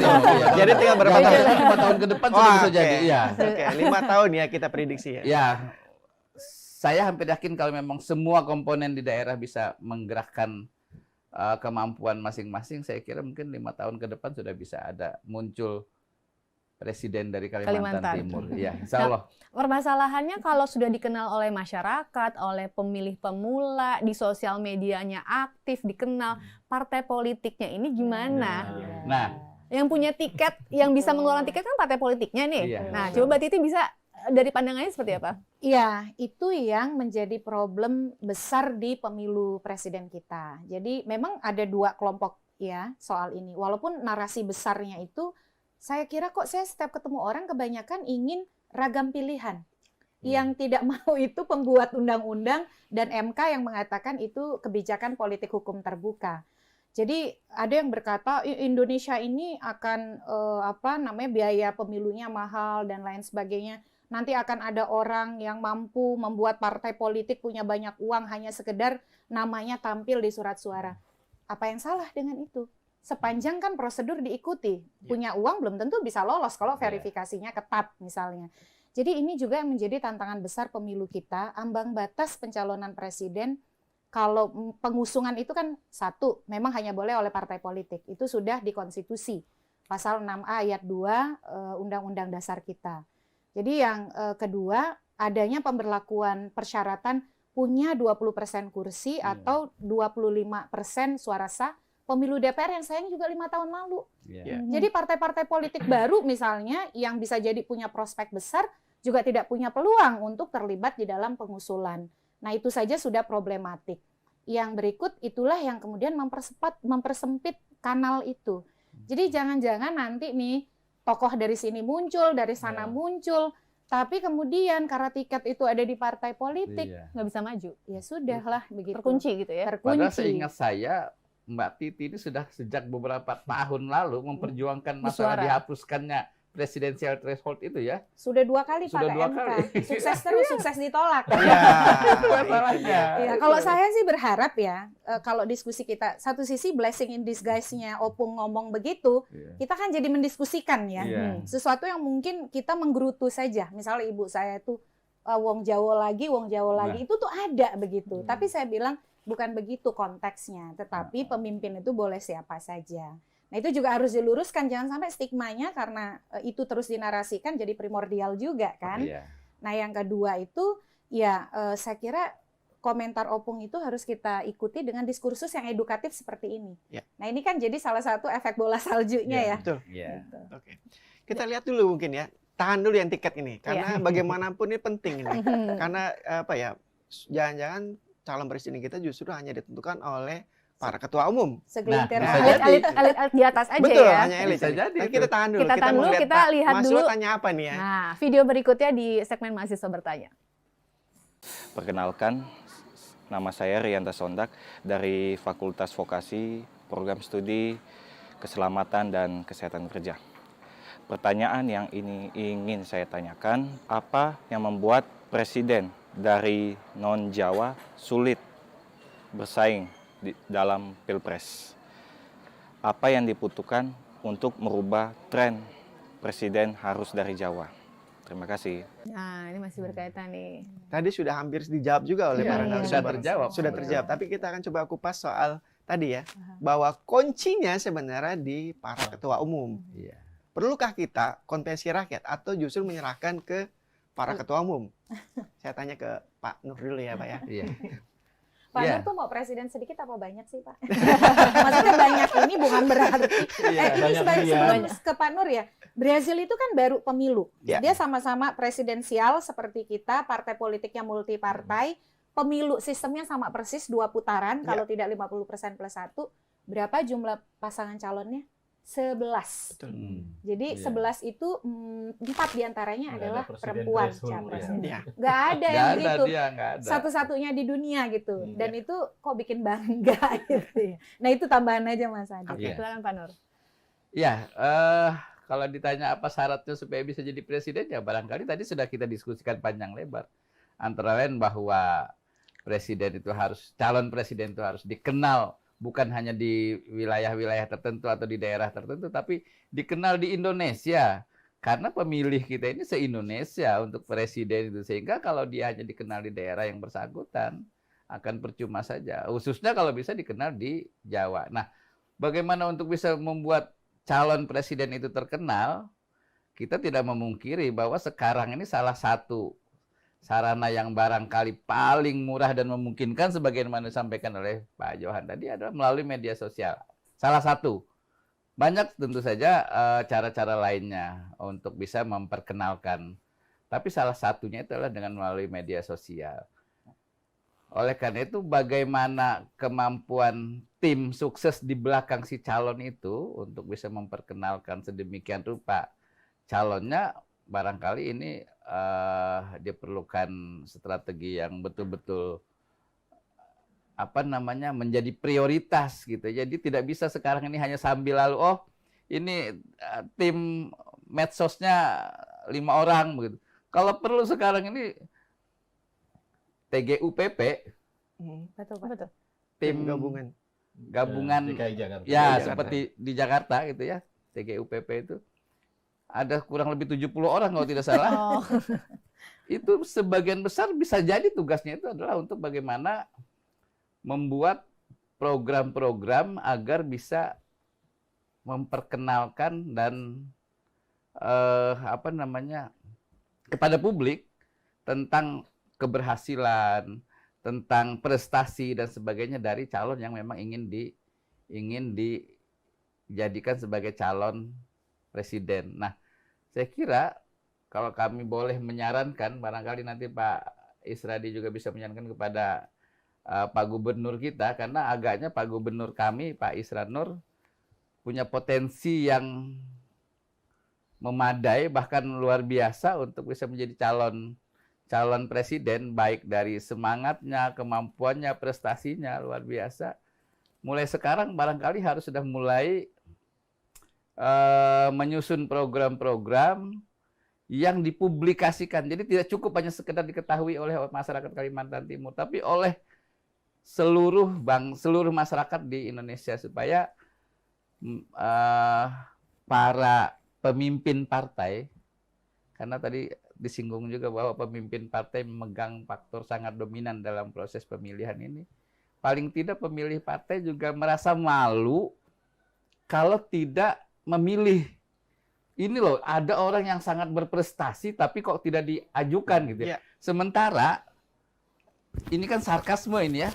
Sementara ada orang yang barangkali biasa-biasa saja tapi kok ngotot diajukan gitu ya. Ini loh, ini ada calon yang luar biasa, punya potensi, punya kemampuan, mengenal dengan baik daerah dan sebagainya. Ini loh, dan siap untuk menjadi presiden. Saya ingat betul apa yang disampaikan oleh Pak Isranur, bahwa kalau pemerintah kesulitan mengenai pembiayaan untuk membangun IKN, serahkan aja dengan Kalimantan Timur, saya akan membangun IKN. Beliau pernah bilang begitu. Artinya, saya yakin dia tidak bicara asal bicara begitu. Dia pasti bicara dengan mengukur kemampuan. Nah, ini sebetulnya sarkasme. Mudah-mudahan ada pemimpin-pemimpin partai besar yang merasa bahwa ini ucapan sarkasme gitu ya, bahwa kenapa saya harus memilih yang biasa-biasa saja kalau ini ada yang luar biasa untuk daerah khusus untuk di Kalimantan Timur umpamanya gitu ya. Barangkali begitu. Mas Johan, ini kan ketua umum jadi kunci. Kalau dulu kita mengenal Jawa adalah kunci, tapi sekarang adalah ketua umum adalah kunci, Mas Johan. Itu gimana? Kalau bahasanya beliau, Mbak Titi, apa perlu kita bikin banyak atau justru setuju yang dikit-dikit aja? Mau banyak. Kompas pernah bikin jajak pendapat ya soal apakah berapa calon presiden yang lebih diinginkan publik. Memang jawabannya seperti yang Mbak Titi sampaikan tadi, lebih baik, lebih banyak gitu ya. Jadi lebih dari 3, menghindari 2. Jadi mereka trauma dengan polarisasi 2014-2019. Cuma yang menjadi pertanyaan memang kalau kita kalau saya seringkali di diskusi itu bilang ini pertarungan antara elektabilitas dan otoritas ya. Otoritas itu yang kalau dari sisi regulasi yang berhak menentukan calon presiden ya otoritas partai gitu. Sementara bagaimanapun survei dikembangkan, survei menghasilkan sosok-sosok yang selama ini populer di mata publik, selama mereka tidak punya akses otoritas, ya mereka tidak bisa gitu. Bayangkan kalau misalnya saat ini ketua partai berembuk 9 partai itu ya di parlemen. Udah kita nggak usah pakai calon-calon yang ada di survei, ketua umum saja selesai. Nggak ada salahnya juga, regulasi juga sudah itu. Cuma bagaimana kemudian mereka jelas bahwa mereka menafikan suara publik. Itu yang sebenarnya catatan bagi kita, bahwa partai-partai yang semestinya memperjuangkan suara rakyat ini mengabaikan suara publik. Dia paling nggak survei itu kan representasi suara publik ya. Tidak ada elemen yang paling bisa cukup representasi. Ini loh suara publik selain survei gitu ya. Itu bagian dari suara publik. Nah, kalau itu yang terjadi ya partai sebenarnya pelan-pelan melakukan bunuh diri gitu ya. karena dia mengabaikan suara publik. Tapi partai secara regulasi nggak salah Ya, gitu ya. karena Itu sudah diatur. karena sudah diatur gitu ya, otoritas yang jadi calon itu tiketnya dari partai gitu. Ya. Ya bayangan saya nanti yang terjadi itu ya pertemuan antara otoritas dan elektabilitas, Ya. dan kemudian itu bisa direpresentasikan di pasangan calon misalnya. Ya. Nah itu calon ini representasi otoritas, yang ini elektabilitas. Bayangan saya pasti realitasnya kayak itu nanti, Betul. karena dia mempertemukan, karena politik itu kan bagaimanapun kan sebenarnya juga pada akhirnya harus ada titik temu ya, kepentingan partai dengan kepentingan partai dan elit ya, sama kemudian publik gitu ya. Pada akhirnya itu nanti. Tapi bagaimana kemudian pasca pemilu 2024 ini, saya yakin kan pasti di Indonesia kan setiap mau pemilu revisi Mbak Titi ya. Iya. Yang kemarin aja enggak gitu Iya, ya. iya. Revisi ya. Itu Itu kita harus termasuk tidak revisi karena salah satu strategi atau cara mempertahankan otoritas. mempertahankan otoritas. Nah, kita harus dorong 2024, banyak hal yang perlu direvisi gitu ya. Salah satunya adalah presidensial threshold itu, ambang batas mengajukan calon presiden itu kalau bisa kemudian setidaknya kalau nggak bisa 0 diturunkan gitu ya. Ya. Paling nggak publik ini punya banyak pilihan dan sehingga kemudian tidak lagi terbatas. Ya. Sosok-sosok yang selama ini kemudian jauh dari panggung publik itu kemudian bisa kemudian punya kesempatan untuk masuk di panggung gitu loh. Ini kan persoalannya bukan rakyatnya yang salah, tapi bagaimana strateginya tadi loh. Secara hitung-hitungan mengambil atau mengeluarkan tiket untuk figur dari luar Jawa sendiri itu partai politik seperti apa kalau Mas Yohan Saya melihatnya? pikir kan partai itu kan ya survei itu menjadi acuan partai. Ya, betul. Saya yakin itu menjadi acuan partai. Sementara yang masuk dalam bursa survei itu hampir jarang sekali dari luar Jawa ya. Iya. Dan survei itu tidak karena saya Itu apa karena mendesain otoritas juga? kuesioner ya. Itu nggak pernah mendesain nama khusus harus ada. Itu benar-benar top of mind. Oke. Jadi kalau sekarang milih presiden, milih siapa? Terserah, kita nggak ngasih pilihan. Itu nama-nama yang muncul. Ketika yang muncul dalam memori publik itu orang-orang atau sosok-sosok yang selama ini memang satu aktif di sosmed, yang kedua di pemerintahan kenceng ya. Mereka nggak kenal juga siapa itu Prabowo sebenarnya, nggak kenal gitu siapa Anies, siapa Ganjar. Tapi yang dia sebutkan nama-nama itu ya karena apa ya? Karena penetrasi media, ya gencar, tidak hanya media ya, media sosial juga ya. Jadi kenapa sampai mungkin pertanyaan tambahan, kenapa orang seperti Pak Isran Nur nggak disebutkan? Ya selama ini nggak masuk memorinya gitu. Itu yang menjadi problem. Bagaimana kemudian memasukkan memori ke publik? Ibarat kita kan punya hard disk, lama nggak pernah disimpan, nggak bisa kita panggil ini. Harus disimpan nih di hard disk publik. Nah, cara menyimpannya apa? Pakai sosmed, ya pakai sebenarnya IKN itu menjadi panggung sebenarnya. Betul. Nah, sayang kalau saya pribadi lihat kok kurang dioptimalkan. Misalnya kalau dalam konteks kita bicara tokoh-tokoh di Kaltim Pak seperti Pak Isran ya, itu kurang dijadikan panggung gitu. Padahal sebenarnya banyak itu kesempatan ya. Untuk tampil ya. Jadi problemnya tidak hanya di ini ya, tokoh-tokoh elit yang saat ini juga punya kompetensi, yang mungkin sebenarnya panggungnya juga sudah ada, tapi kok kurang mendapat. Misalnya banyak tokoh nasional yang sebenarnya kan elektabilitasnya juga rendah ya, tapi sebenarnya mereka juga punya kemampuan untuk diangkat juga gitu loh. Bahkan kita Kompas itu pernah di menjelang pemilu 2014, kita itu keliling daerah, menggali nama-nama pemimpin daerah yang bisa kemudian dipromosikan ke nasional. Jadi kita bikin itu FGD sifatnya Pak. Jadi kita FGD memang nggak di seluruh Indonesia, tapi beberapa kota besar termasuk Palembang, Makassar, Padang, Jawa gitu ya. Jadi kita Balikpapan juga, kita kemudian hadirkan di laporan itu tokoh-tokoh yang sebenarnya misalnya kita ambil beberapa tokoh besar, tokoh 5 besar gitu ya yang disebutin di FGD itu kemudian kita tampilkan gitu. Itu berharap kemudian diambil oleh partai gitu ya. Jadi sebenarnya kan pada dasarnya ini lebih ke urgensi political engineering ya. Bagaimana kemudian regulasi mampu kemudian misalnya bayangin kalau partai itu harus mencalonkan kadernya misalnya. Partai otomatis akan akan memperhatikan soal kaderisasi di internal nih. Gitu loh. Ini kan enggak, bayangin 3 orang yang selama ini populer di Suriah, 2 orang itu akses terhadap partai rendah. Ya. Pak Anies bukan orang partai, Pak Ganjar meskipun orang kader PDIP, akses terhadap otoritas masih jauh. Yang punya dua-duanya elektabilitas dan otoritasnya Pak Prabowo. Jadi bayangin kalau aturan itu kader partai yang sudah menjadi anggota partai 5 tahun, ya Pak Anies nggak mungkin bisa. nggak pernah Ya, jadi ya. partai. Itu menuntut partai kemudian melakukan kaderisasi politiknya dengan benar. Gitu. Ini kan sebenarnya sudah terjadi di pilkada-pilkada ya, meskipun fenomena membajak atau sebenarnya dibajak oleh tokoh itu masih ada gitu ya. Tapi bayangkan kalau itu bisa kemudian di level nasional, itu kemudian ada syarat seperti itu, saya pikir peluang-peluang untuk tokoh-tokoh di luar Jawa itu bisa kemudian muncul karena secara regulasi di itu partai-partai diwajibkan untuk mencalonkan kadernya. Jadi orang yang bukan kader partai dilarang jadi capres misalnya. Ya. Nah, itu kan otomatis memaksa partai untuk melakukan ini. Pengkaderan. Ya. Jadi misalnya syaratnya sudah pernah jadi kader partai minimal 5 tahun. Jadi itu menutup orang-orang yang punya modal besar, tiba-tiba 2 tahun menjelang pemilu, tiba-tiba bikin KTA partai, jadi kader, kemudian jadi capres. Itu nggak bisa. Ya. Misalnya seperti itu. Tapi pertanyaannya mau nggak partai-partai yang sekarang ada di DPR bikin regulasi seperti itu? Gitu. Kita sebenarnya waktu revisi Undang-Undang Pemilu sudah pernah menyampaikan gagasan tersebut. Awalnya seperti Mas Yohan sebutkan, tawarannya 5 tahun. Ya. Sebelum pencalonan harus sudah jadi kader partai 5 tahun. Ya. Tidak mau. Ya. Kita turunkan jadi 3 tahun. Tidak mau juga. Tidak mau juga. Akhirnya ya sudahlah, minimal setahun sebelum pencalonan adalah kader partai. Sehingga ada interaksi dan pertemuan dengan Ya. nilai-nilai kepartaian, ada kaderisasi dan tetap Nggak mau. tetap sukses Sukses ditolak tadi. Ya. Nah, ini Jadi- kan Mbak Titi soal otoritas dan elektabilitas harusnya kan memberi kesempatan besar ya, bagi orang-orang yang notabene masih memiliki elektabilitas yang kecil. Contoh tadi Pak Isra Nur.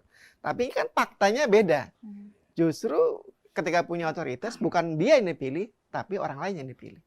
Iya, karena ada namanya electoral engineering atau Oke. rekayasa elektoral bukan manipulatif ya, Oke. melalui pemilu serentak.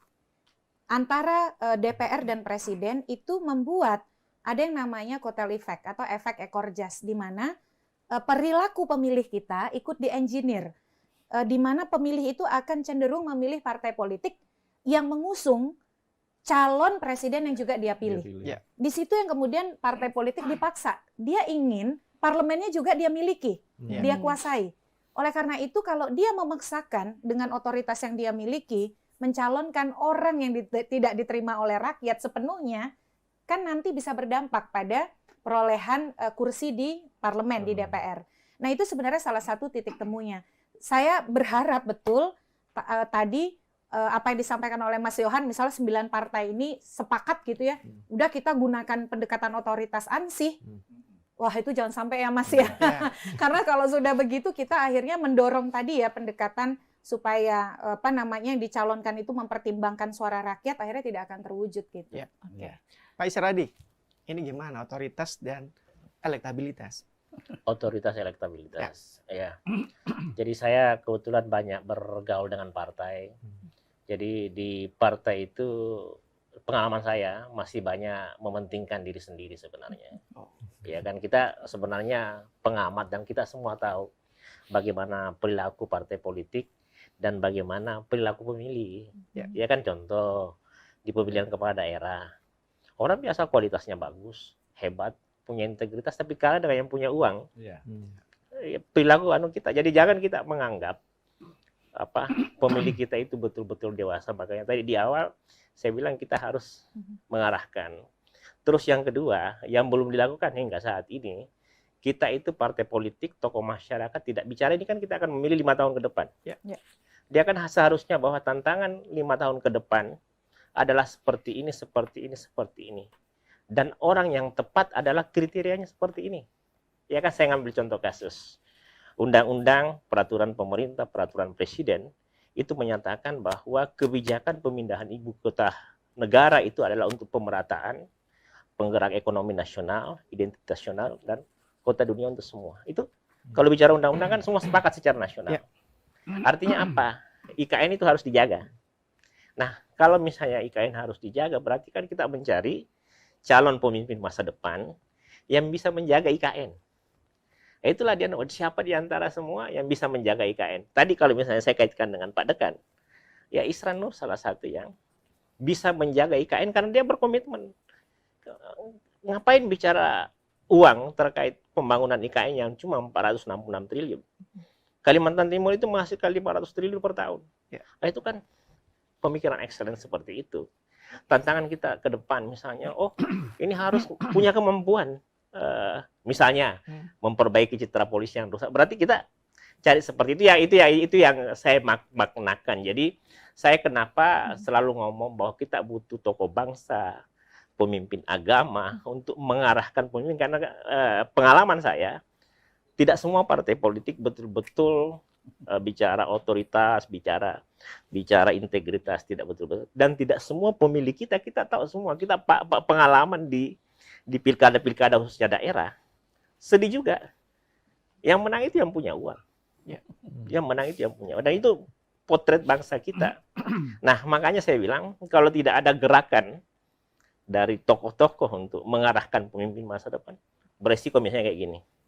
Sangat berbahaya mencari pemimpin masa depan atau presiden masa depan yang kurang suka IKN. Ya. Karena kenapa? Untuk apa undang-undang disahkan bahwa itu keputusan terbaik? Sementara yang mau jadi calon presiden setengah-setengah terkait IKN.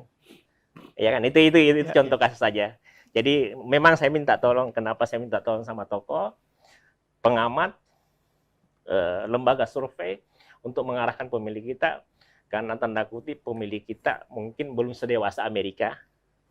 Ya, di masyarakat kita, saya kebetulan pernah jadi calon wakil wali kota di Makassar tahun 2013. Kalau konsep kita paling jago, tapi kita kalah uang. Yang menang uangnya. Nah, kalau prestasi, zaman aktivis kita paling hebat. Tapi ternyata bukan itu yang orang lihat. Masyarakat kita mungkin kalau kita tidak bisa sembunyikan, kebanyakan siapa yang bias, ya nggak? Nah, itulah yang terjadi. Ke depan mungkin akan bisa lebih bagus, tapi kita kan belajar dari seluruh dunia.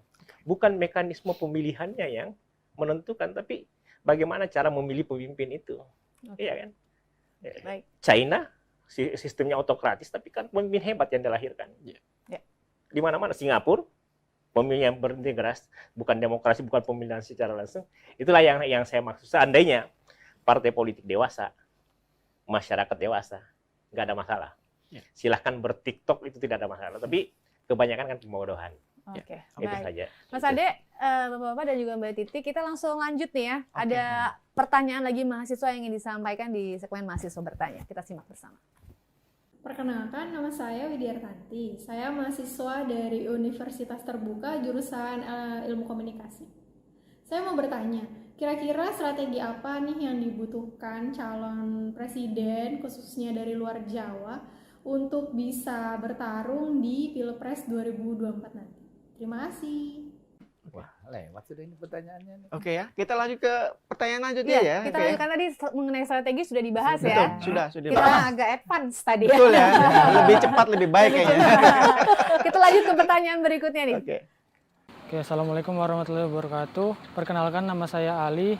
Saya dari Fakultas Teknologi Industri. Pertanyaan yang saya ingin tanyakan, saya mengajukan pertanyaan di Amerika Serikat, Barack Obama melakukan gerakan white supremacy. Apakah di Indonesia mempunyai peluang hal yang serupa? White supremacy. Apakah di Indonesia punya peluang yang sama? Tapi kayaknya itu kurang pas ya. Bukan Iya. Barack Obama Bukan. yang Bukan. melakukan gerakan white supremacy, Sebelumnya tetapi justru ya. Donald Trump. Donald Ya, Trump. ya, di mana Sebelumnya. kulit putih itu adalah lebih tinggi kedudukan atau kemudian istilahnya derajatnya lah ya, dibandingin yang lain. Jadi Amerika itu kan make America great again gitu ya. Saya kira kalau di Indonesia mungkin salah satu keuntungan saya belum mendengar ya Iya, soal nggak bahwa misalnya Jawa supremacy begitu ada. ya, Nggak ada. atau Sumatera supremacy begitu. Jangan sampai ya, justru saya tidak tahu Mas Yohan banyak peneliti atau apa, tetapi saya menekuni pemilu sejak tahun 99, saya belum pernah mendengar ada supremasi atau kemudian kelompok yang merasa lebih Dominan. walaupun lebih dominan dan lebih ditinggikan daripada yang lain. Meski memang ada narasi-narasi, kita harus akui ya, di 2017 misalnya kita temui bahwa kalau pilih ini tidak akan disolatkan, atau kemudian pemilih ini hanya boleh pilih, itu ada. Tapi kan kita kembali kemudian pada satu kesadaran, Indonesia ini pemilu itu regularitas. 5 tahun sekali pasti ada. Mau sekarang kita habis-habisan sebagai pemilih, belum juga istilahnya masa waktu pelantikan berlangsung, ternyata calonnya sudah berpelukan di MRT gitu ya.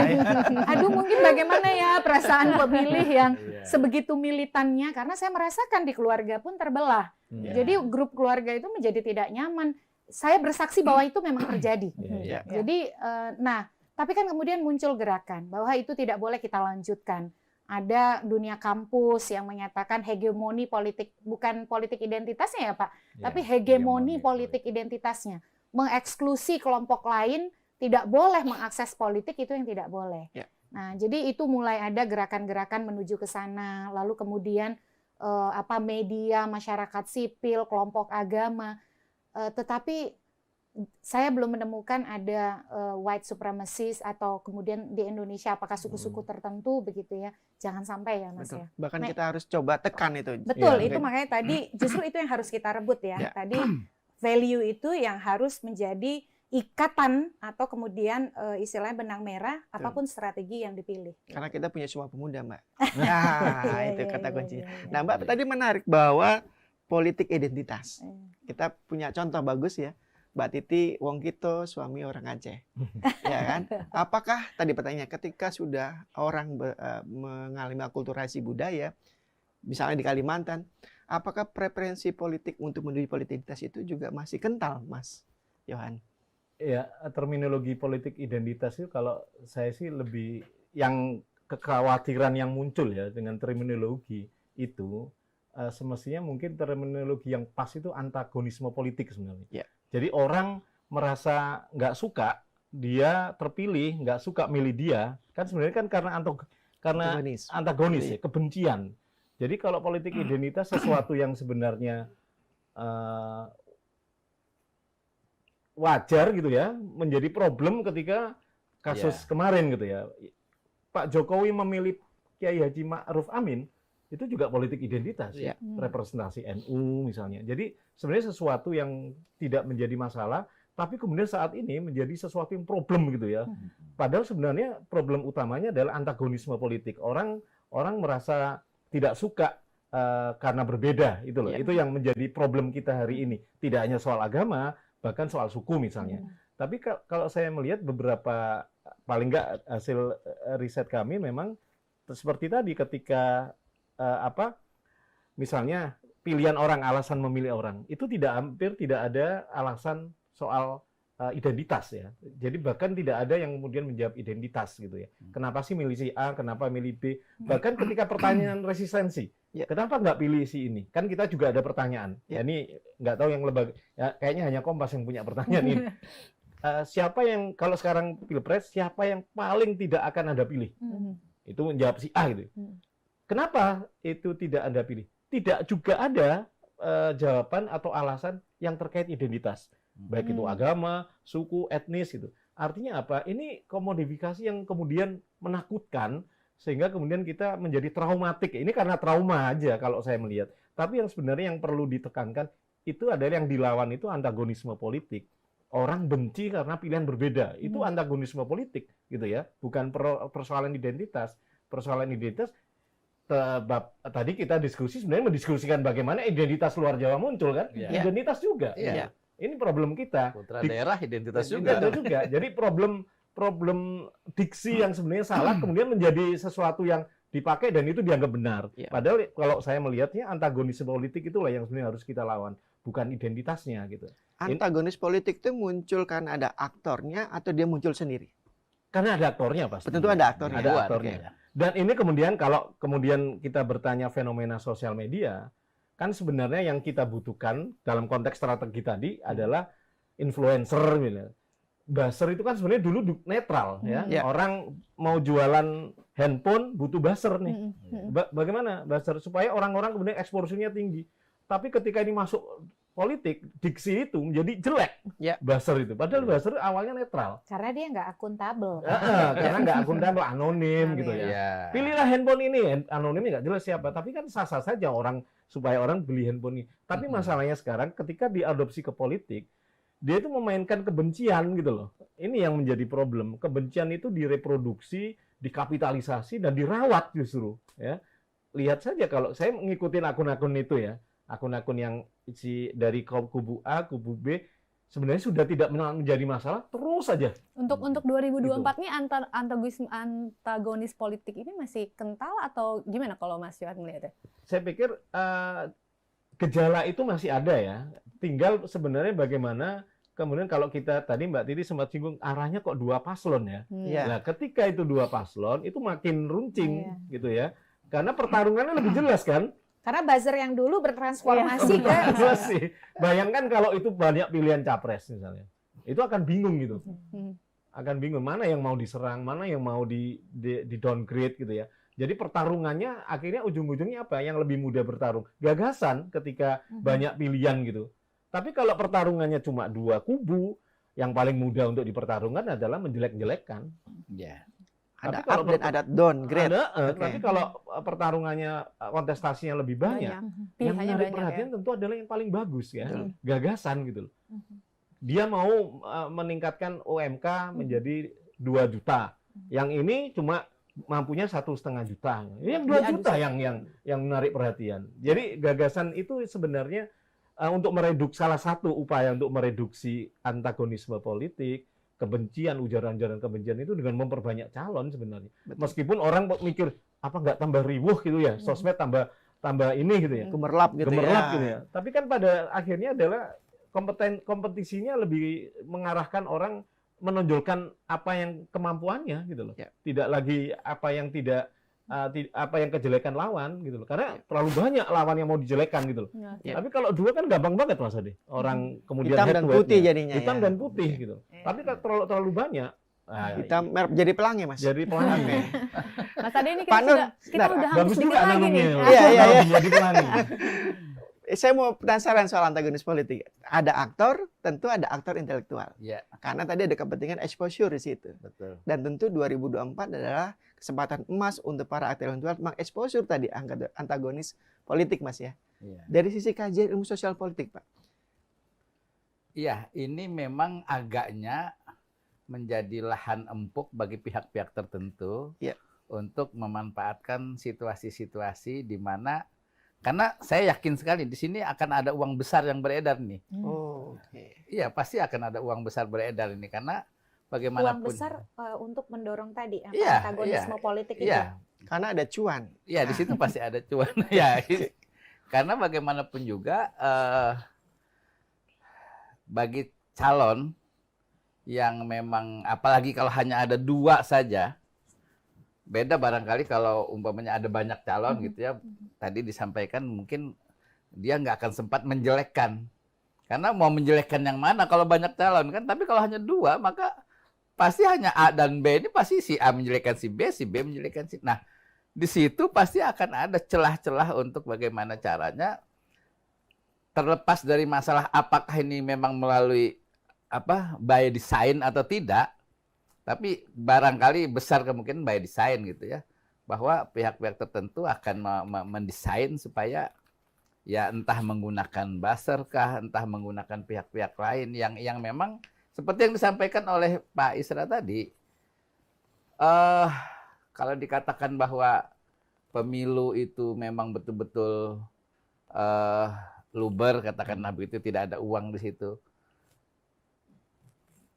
Saya karena memang tidak mungkin menunjukkan bukti gitu, tapi merasa gitu ya, merasa bahwa di daerah, nggak usah jauh-jauh, ada pemilihan kepala daerah, pemilihan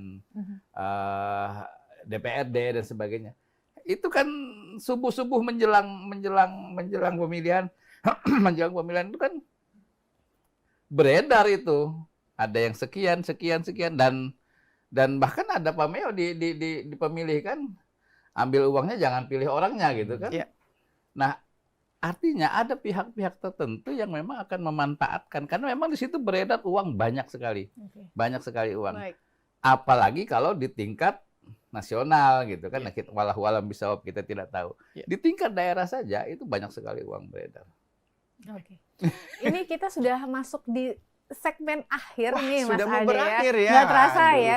Jadi tampaknya kita harus minta closing statement nih barangkali ya, tapi berkaitan dengan tema pada hari Oke. ini? Saya coba akan kaitkan dengan IKN Nusantara ya. Ya, Karena Kalimantan bicara soal IKN. Mungkin saya coba dari Pak Isradi dulu.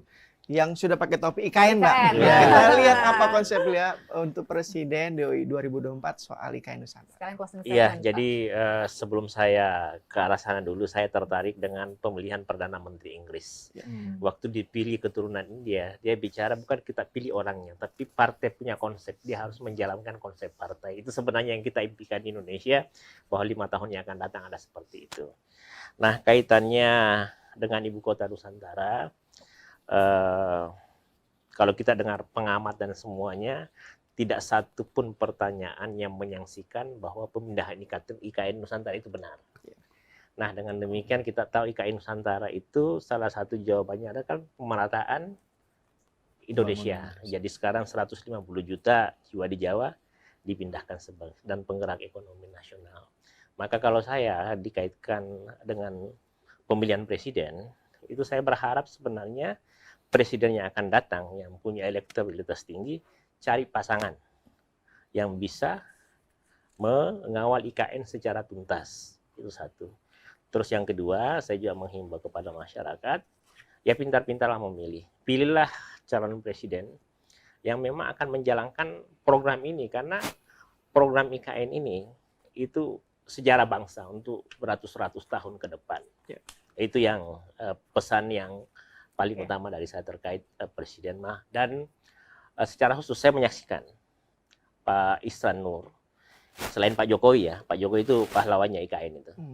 Pak Isran adalah orang kedua yang ikut mensukseskan pembangunan IKN. Tadi saya sampaikan, saya ikuti sejak awal. Sehingga bagi saya pribadi, dalam berjalan, dalam bernapas bahwa IKN itu adalah untuk kemaslahatan bangsa ke depan, amal jariah ke depan, sehingga saya menekankan kita jangan salah pilih, ya kan? IKN salah satu yang harus diperhatikan dalam konteks pemilu yang akan datang. Itu aja Pak cukup. Isradi orang ketiga kalau begitu. Ini orang keempat ya. Coba kita pilih orang keempat. Gimana Mas Yohan Bayu? Iya, saya sih berharap bahwa kontestasi 2024 itu tidak sekedar kontestasi elektoral semata ya, tapi juga menjadi kontestasi gagasan. Nah, kalau dikaitkan dengan IKN, bisa jadi IKN itu menjadi diskursus dari para calon. Menurut mereka, kan sebenarnya sudah ada undang-undangnya, ya sebenarnya itu kan perintah undang-undang, amanah undang-undang. Jadi bagaimana kemudian menjadikan yang semula, kalau saya ngutip bahasanya Pak Jokowi, yang semula pembangunan itu Jawa sentris menjadi Indonesia sentris. Nah, konsep Indonesia sentris inilah yang bisa untuk menguji para calon nanti. Seperti apa mereka. Jadi perdebatannya kemudian menjadi perdebatan yang berkualitas gitu ya. Masyarakat didorong untuk kemudian diajak berpikir Indonesia sentris itu kayak apa gitu. Kalau kemudian diturunkan, IKN ini mau dibawa kemana? Misalnya semua kontestan kepala capres bisa kemudian bertarung gagasan di situ gitu loh. Jadi ini yang kemudian pada akhirnya juga menjadikan pemilu 2024 itu juga ajang edukasi gitu ya bagi publik. Tidak sekedar menjadikan pemilih itu sebagai objek, mereka sebagai subjek juga. Mungkin itu. Ini catatan juga bagi partai-partai untuk kemudian mengarahkan calon yang dipilih harus siap ini bertarung, berperang gagasan terkait Indonesia sentris misalnya, terutama terkait masa depan IKN tadi. Pak Nur, sebelum saya tutup dari Suara Perempuan. Ya. Saya pikir sekarang saatnya kita mulai menggunakan center dengan fokus cembung begitu ya. Selama ini kan kita menggunakan center dengan fokus cekung yang mengarah kepada satu sisi saja gitu ya. Pembangunannya termasuklah pemilihan presidennya barangkali. Sekarang kita harus memulai dengan menggunakan center dengan fokus cembung yang bisa memberikan kesejahteraan, menerangi kesemuanya, memberikan kesejahteraan kepada semuanya. Termasuklah hak-hak pilih, hak-hak suara itu bisa diberikan kepada setiap orang di Indonesia, bukan hanya di Jawa, di Sumatera dan sebagainya. Supaya warna Indonesia itu memang betul-betul menunjukkan Indonesia. Apalagi nama Ibu IKN yang baru nanti kan Nusantara nih. Tidak main-main dengan Nusantara itu. Sejarah panjang tentang Nusantara itu luar biasa. Saya kira demikian. Mbak Titi? Kata pamungkas, Mbak Titi. Iya. Karena kayaknya sudah kehabisan nih dari yang lain. Ya, kalau dikaitkan dengan itu memang akhirnya menjadi salah satu diskursus yang kita tunggu ya di antara para calon. Dan itu salah satu yang paling bisa kita lihat adalah ketika mereka menyampaikan visi misi program. Kan pasangan calon itu wajib menyampaikan visi misi program. Selama ini memang hanya seolah-olah kalau kita baca dokumen yang indah-indah, manis, berarti kan sejak sekarang bagaimana kita mengajak publik untuk bicara sesuatu yang betul-betul mengarah pada langkah konkret yang akan dilakukan oleh para pemimpin kita untuk Indonesia. Nah, dalam konteks IKN, maka kita perlu mendorong ini menjadi salah satu materi yang didebatkan di antara para pasangan calon. Kan ada 5 kali debat. 5 kali debat ini 3 capres, 2 cawapres. Seperti apa sih pandangannya? Nah, maka masyarakat Kalimantan bisa menilai seperti apa keberpihakan si A, si B, si C terhadap keberlanjutan. Karena salah satu di Undang-Undang Pemilu itu disebutkan materi debat itu memperhatikan keberlanjutan rencana pembangunan jangka panjang. Jadi dia tidak boleh terputus begitu ya. Nah, di sini saya kira mari kita tunggu sama-sama dari para kontestan kita, dan kita berharap tidak hanya 2, mudah-mudahan bisa lebih dari 3 begitu ya. Dan untuk pemilu itu 5 tahun selalu ada. Kalau kita kemudian terbelah sampai hubungan keluarga terpecah, bercerai-berai hanya karena pemilu, 5 tahun lagi juga akan ada pemilu. Jadi mari tempatkan pemilu sebagai regularitas yang kita akan jalani setiap 5 tahun sekali, dan kita akan memilih orang-orang terbaik yang akan memang memimpin kita dengan visi besar untuk kemajuan Indonesia. Memilih damai ya. Memilih damai, tentu aja. Pemilu damai. Mbak Mita ini banyak betul insight, dan saya nggak bisa ini menyimpulkan ini ya, tokoh-tokoh semua. Mungkin saya kasih pantun aja ya, buat menutup kita hari ini ya. Ini mesti saya baca nih, nggak bisa saya hafal, Pak. Siang hari minum siang hari minum es kelapa muda. Cakep. Ditambah melon makin segar rasanya. Urusan partai kita boleh beda. Tap satu persidenya. Satu lagi. Satu lagi. Jalan-jalan nggak beli papan, beli ketupat. Cakep. Belinya dekat rumah Pak Lurah. Hai kawan, sudah dekat pemilih 2024. Yuk pilih pemimpin yang amanah. Tepuk tangan buat kita semua. Baik, terima kasih Mas Ade, terima kasih juga narasumber kita yang luar biasa hari ini, Mas Yohan, Pak Nur, Mbak Titi, dan juga Pak Isradi. Ini merupakan akhir dari seri talk show series dengan tema Membaca Suara dari Daerah Kalimantan. Dan Tribun Series masih akan terus berlanjut ke kota berikutnya, dan masih banyak pembicara seru lainnya, jadi jangan sampai Anda terlewatkan. Saksikan juga tayangan Membaca Suara dari Daerah Kalimantan di YouTube Tribun Kaltim, dan semua talk show ini akan ditayangkan dalam bentuk video dan artikel di semua platform Tribun Network. Saya Paramita Sumantri dan juga Ade Maya Santo pamit undur diri. Terima kasih dan sampai jumpa.